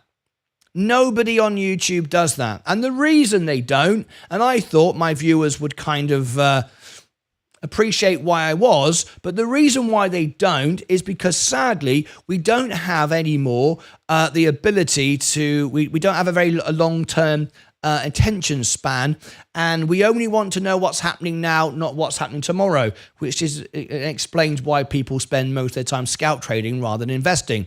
Anyway, so I was putting out my events, and what happens is every time I put an event out, so I plan an event out, so there's always something to look forward to, always a schedule, always a plan, so you know I'm live every day at the same time. It sends out a notification. And it lets you know. And I thought you could understand that and be okay with that. But a lot of people don't like to be notified when I schedule my events out. Well, there's no way I can determine what things, you know, to send notifications out. I don't do it. YouTube does. You want to know that I'm going live. You want to know there's breaking news. But apparently you don't want to know that I've scheduled a show for next week. And there was no way I could separate that. So what I'm going to do going forward is not do that anymore. I'm going to trial this and see if this works. So what I want to do, because many people say they miss my events, they get too many notifications, they turn everything off, and then they don't know what's going on. And maybe it was my fault because of the way I was doing things. So what we're going to do from now on is this. I am not going to schedule out my future events, but you know I'm live all the time. You know when I'm go live, it's opening bell every day, closing bell every day, and all the rest of it. Now, if it is something specific like an earnings, then you need to know about that. But the regular shows, I won't do it anymore. So you won't get all those notifications. So what I'd like you to do, and let's see if this works, is I'm going to show you now how to properly follow my channel and hopefully get less notifications about the things you don't want and notifications about the things you do want. So this is what you have to do. Go and click on the subscribe button. You can do it right now, and you can click and unsubscribe for a moment, and you can check the bell look. And what the bell should be set to is all. You've probably turned it off and said, or YouTube, you've gone to all off. You don't want to do that. You want to turn the bell on and set it to all. If you've done that, you'll be notified about all of the things that I do now on YouTube. You may have turned that off. Some people do because they didn't want to be notified about what I've already explained. So I'm hoping to see that my notifications will go up. That means you'll get a better service. You're not being so annoyed so much. But I apologize. I was doing it because I thought it was the right thing to do to provide the best possible service to my viewers. But I understand you don't want to be notified about every single thing I put out in the future. But there was no way to separate it. Anyway, so there you go. Hopefully I'll see my my ringing of the bell going up. That's what it means. So on that note, please consider subscribing to my channel and ring the bell. Smash the like button and ring the bell. Turn the notifications on. I promised to send out less. It's not me who sends them out. It's just now you'll get less because I won't be scheduling as much. If this doesn't make any difference, if my notifications don't go up, then I'll go back to what it was before, because the people that want to know, and those that don't want to know, don't want to know. All right, click above my head for all the information, down below in the description, and over here, things I think you'll find more useful. Until next time, take care of yourselves and each other.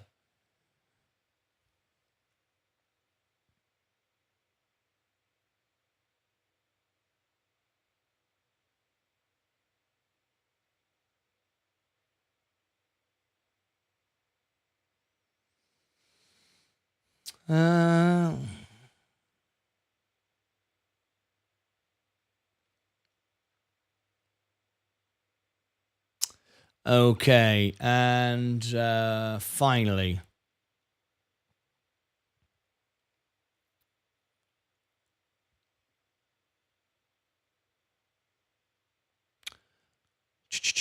Okay, here we go.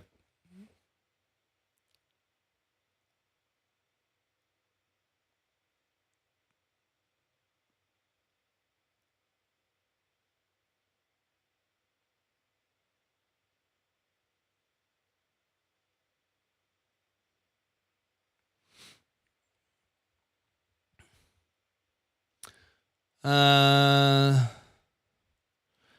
ECB. Okay. Why I think rates are about to come down, and I've been saying now imminently, I'm going to give a good argument why I think rates are imminent to come down here in the US, and I'll explain why and the information that I've got to draw that conclusion with some latest information from Canada and the European Central Bank. So tap the like button and please do consider subscribing to my channel. Let me give you the information. First of all, so everyone is fully clear of where we are. We are in a massive bull market. There's no doubt about that. If I share with you the fear index, however, this will just show you how well the markets are doing, but the fear index is in fear. We're heading towards neutral, but we're not actually heading towards neutral. We've dropped from neutral into fear. So it's very interesting that we are in so much bull activity at the moment, and yet we're in fear. Imagine when we turn the other way, how it's going to explode. Let me explain a few things that I mean. First of all, my portfolio started with $5,000 and we are now at $90,298. 315 all-time highs. I don't short stock. I don't do options. I just long-term invest. And as I spoke, there it is. I said it was going to turn neutral, and it did. It literally did it during the show as I spoke about it. How about that? I literally predicted that. That's pretty cool. I can't make that happen, by the way. That just happened, which is very, very good. We are turning neutral. We are going to move into extreme green. Now, that worked out brilliantly. I can't believe that happened like that. Right. Let me explain to you why I believe 100% and why I've been saying now for nearly 2 years that rates will come down in the summer. I absolutely believe it 100%. I've got no doubt about it whatsoever. Because what I've been doing now for nearly 3 years, I go live 12 hours a day, and I'm constantly listening to you, looking at what you're saying, looking at what you're doing, running polls, reading news, following everything I can, and I'm noticing patterns everywhere. I'm building up a huge amount of data and information on the way people are. It's all about people. Everything is to do with people. People are greedy, people are selfish, people overbuy, people oversell, people manipulate. How many times I got caught out with information I got from CNBC, watching Bloomberg, when one person would tell me to do something and then it did the exact opposite. I've seen it time and time again, and I've started to see patterns and data forming everywhere. So looking at the numbers, listening to FOMC reports, covering all the earnings, I've seen patterns, and I've been writing it all down, taking notes, and taking it all in.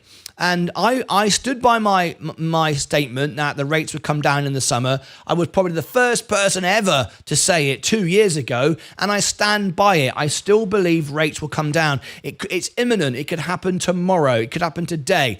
First of all, you need to be clear. The FOMC reports and the statements do not have to occur for rate cuts to come down. Jerome Powell has said time and time again that he can drop rates whenever he wants to, and they can come down at any moment. If they over-tighten, they can bring things that they can always drop the rates quickly.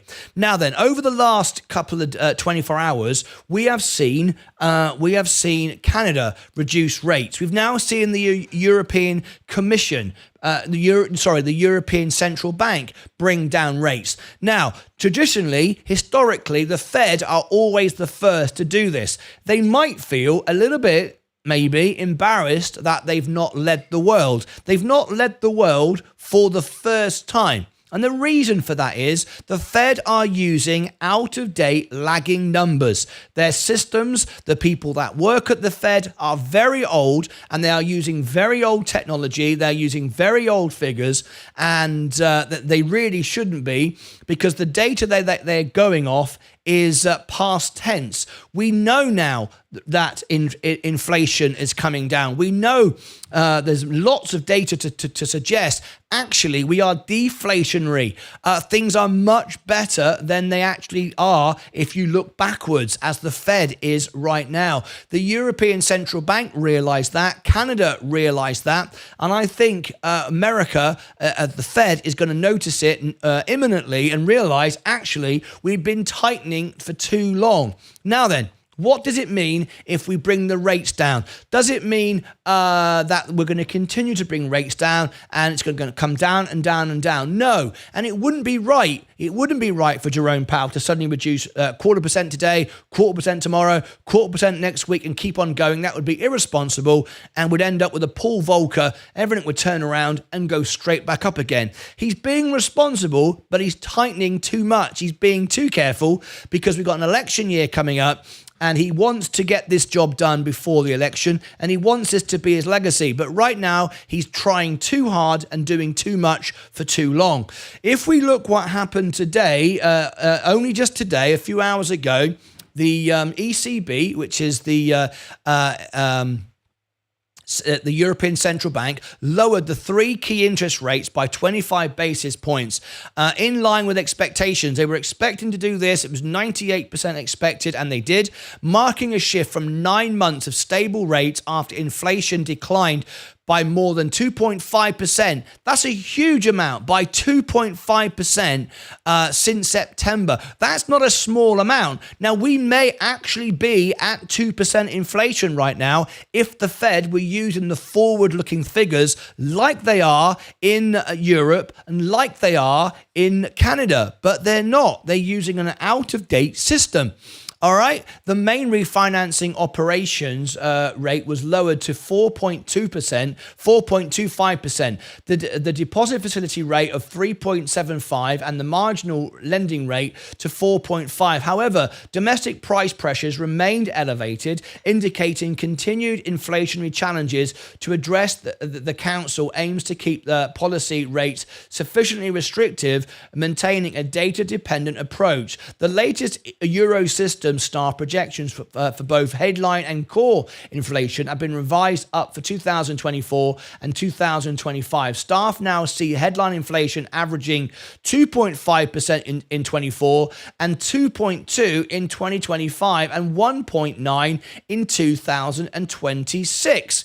Okay, so there we go. We can see now that the European sector and Canada feel that rates, that inflation is coming down a lot quicker than it is being reported to in the United States. Now, what does all this mean? I am going to say again, rates will come down in the summer. I believe it, and I believe it's imminent, if not tomorrow. We've got some big news coming out tomorrow, which I think will give Jerome Powell a way out of this mess. He does need to bring rates down. It's not as attractive right now in the US to invest. So why are we green? Why are we super green? This is really, really important, and I doubt if many of you watched to the end of the video because, you know, it's boring information, if you like, but it's really, really important. I am only in the S&P, and I am beating the market at the moment, as you can see, because I've got $28,000 worth of margin. So when it goes up, it exaggerates the up. When it goes down, it exaggerates the down. So I'm beating the market right now. The reason that there are a few things to say here. First of all, mega caps and tech is outperforming the market at the moment, and that's a huge part of the S&P. Now, some of you have said, why don't I go to a more tech-heavy ETF? That would be irresponsible because it's not going to run forever like this with Nvidia and all the other high-tech stocks. You need a balanced approach. That's why I remain in the S&P. I remain in VU, which is what I use. I'm not going to go to a more tech-heavy position because I think that would be unbalanced, because right now we are overbought in that sector. But here's the thing. Here's why the markets are up despite we haven't got rate cuts. And what are rate cuts going to do for the market? Well, the fact of the matter is the stocks that are driving the market up at the moment, the majority are the mega caps, which are great businesses, which have tons of cash on the side, earning tons of money at the highest rates. They don't need rates to come down. In fact, their competitive edge is increased by rates being up. It doesn't bother Amazon. It doesn't bother Apple. It doesn't bother Microsoft. It doesn't bother Nvidia. All of these companies actually don't mind rates being up. They couldn't care less.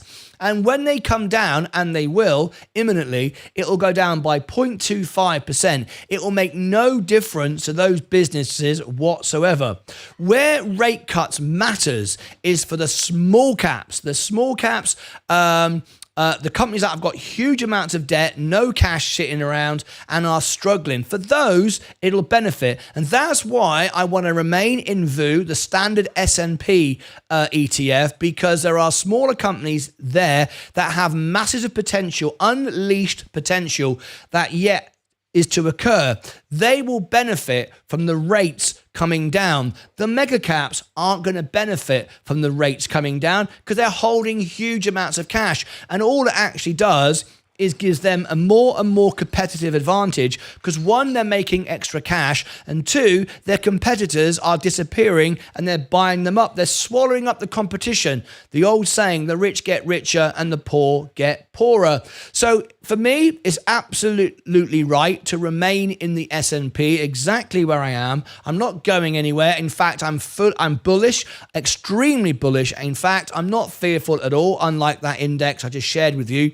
I am $28,000 in margin. I'm beating the market. I expect an 8% left in the markets this year, and I'm paying 6.25% to borrow money, which I anticipate being paid off within 6 months. So in reality, I didn't pay 6.25%. I paid about 3 to make 8, so I net 5. Makes perfect sense, right? I'm not buying on the way up. I bought on the way down when we had all the nonsense with Donald Trump crashed the market when all that news came out about the court case, and then we had all the nonsense about Third World War was going to start, and we were told the Third World War would start in 48 hours and America would cease to exist. Meet Kevin was trying to sell life insurance. Graham Stepan was doing fire and brimstone, and the world's coming to an end.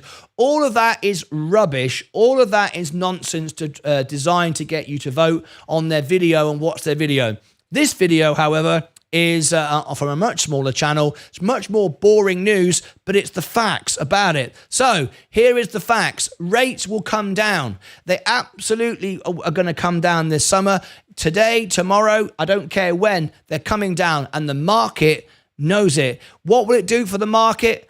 Absolutely sod all. It's already priced in. It's already going to go up because the mega caps don't care if it goes down 0.25%. They're already making money. They're going to continue making money. But what will happen, the smaller companies that have a smaller part to play in the S&P will start to rise because for them, it'll help them. So my portfolio will rise about 8% this year. It won't be a huge rally, but 8%. And bearing in mind, I've got margin, so it'll probably be more like 10% because I'll beat the market along the way.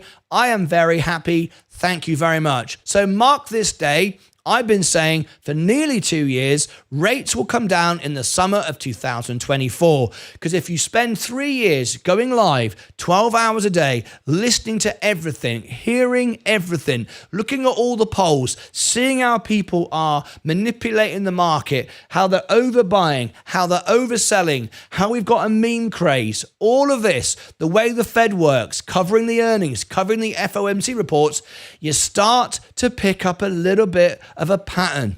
So I've noticed it. It's not popular. It's not going to get everyone to watch my videos. It's not going to get everyone to subscribe. But quite honestly, I couldn't care less. As long as I do the right thing and tell you the right information that my viewers and my members make money, that's all I care about. So there you go. Click above my head for martynlucas.com and all the links on the all links page, including Alpha Spread, all the software that I use to obtain all this information. You'll see my X account. Go and vote on my polls so I can learn more from what you really think. Down below in the description, I'll also post my X account, all my links, martynlucas.com, and other videos I think you'll find useful. And over here, I'll put my Alpha Spread and other videos and playlists that I think you'll find useful. Until next time, as always, take care of yourselves and each other. All right. Okay. We are done. I've got to get out of here. Leah just brought me in a fresh cup of coffee. We have a little signal. She walks in and then bangs it on the desk.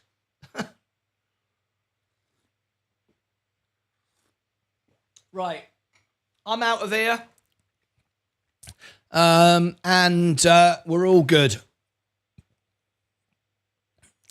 Okay, so let's make a promo to this, end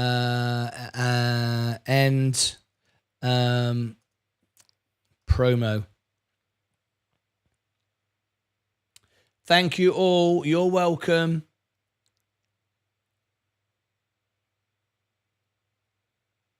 Yes, I'm going to rest now. I'm not fully well just yet. So let's have a look. Here we go. Promo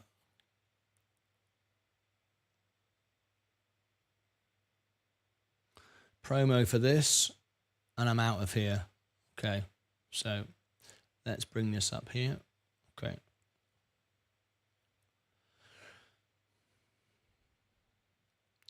The video you cannot afford to miss.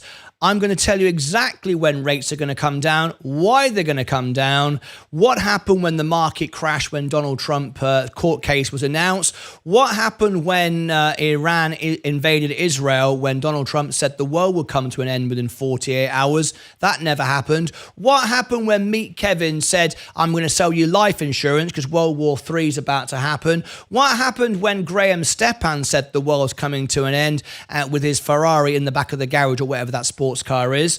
I'm going to show you now the real information of why my portfolio is and breaking all-time records again with no options, no extra income coming in other than YouTube. The first year and a half I earned absolutely sod all, and I don't short stocks, I don't take gambles, I don't risk on meme stocks, and yet I've got $90,300 because what I'm about to tell you in this next video will tell you all you need to know about why I think the markets, where the markets are going, where the interest rates are going to come, when they're going to come down, why they're going to come down, and how I've got to all of this. A video you cannot afford to miss. Click above my head, down below, I'll post the video, and you need to watch it all the way to the end because it provides information. Those that just want to short stocks and get rich in 5 minutes, they'll get bored. They have the attention span of a child of age 2. They'll watch the first minute. I know because I can see it on my analytics. Those that want to long-term invest will watch to the end and leave me a comment. If you get to the end of the video, by the way, leave me the comment, I watched till the end, and give me an example of what you learned at the end, and I'll know you watched at the end. And by the way, as you learn in this video, the polls and the comments are the information that I live from. I take every single comment, I listen to every comment, I reply to every comment from my members, and boy, have I built up a load of data that I'm going to share with you in this video. The video you cannot afford to miss. Okay. Okay, I'm done. Thank you guys very much indeed. No day trader of the day today. I want to get out and go back to bed. I'm feeling much better than yesterday, but I want to continue getting well. Thank you for all your support. Congratulations to everyone who's making money left, right, and center. It's not hard to make money. The hard part is to keep it. I'll see you back in a bit. I'm going to send you now to the extra channel. Here is the extra channel so you can continue the conversation. Let me give you the link.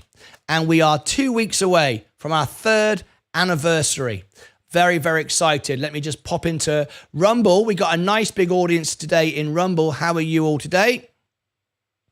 Unfortunately, there's only spam in the chat. Someone trying to promote nonsense, which is a bit of a shame, but there you go. I'd love to have some healthy comments in Rumble. This is my Rumble account. There's Rumble right now, but unfortunately, we've just got spam in the chat trying to share rubbish. But there's 13 of you. I'd love to have heard from you, guys. If you can put comments in there, I will read them out and bring you onto the show. But unfortunately, the only comment we got is rubbish, so I'm not going to share that. All right, that's it from me. I'll see you all back later. Thank you very much for joining me. Join me now on the Extra channel, and that's it. Did I have any new members, subscribers? Should we roll the credits quickly? Roll the credits in case I missed something. Let's have a look. I don't think we've got any super chats today or any new members. Let's have a look. Stars of the show, subscribers, Anonin or Corey, Make with Mike, and Jai Dev. We got some new subscribers there. Thank you very much indeed.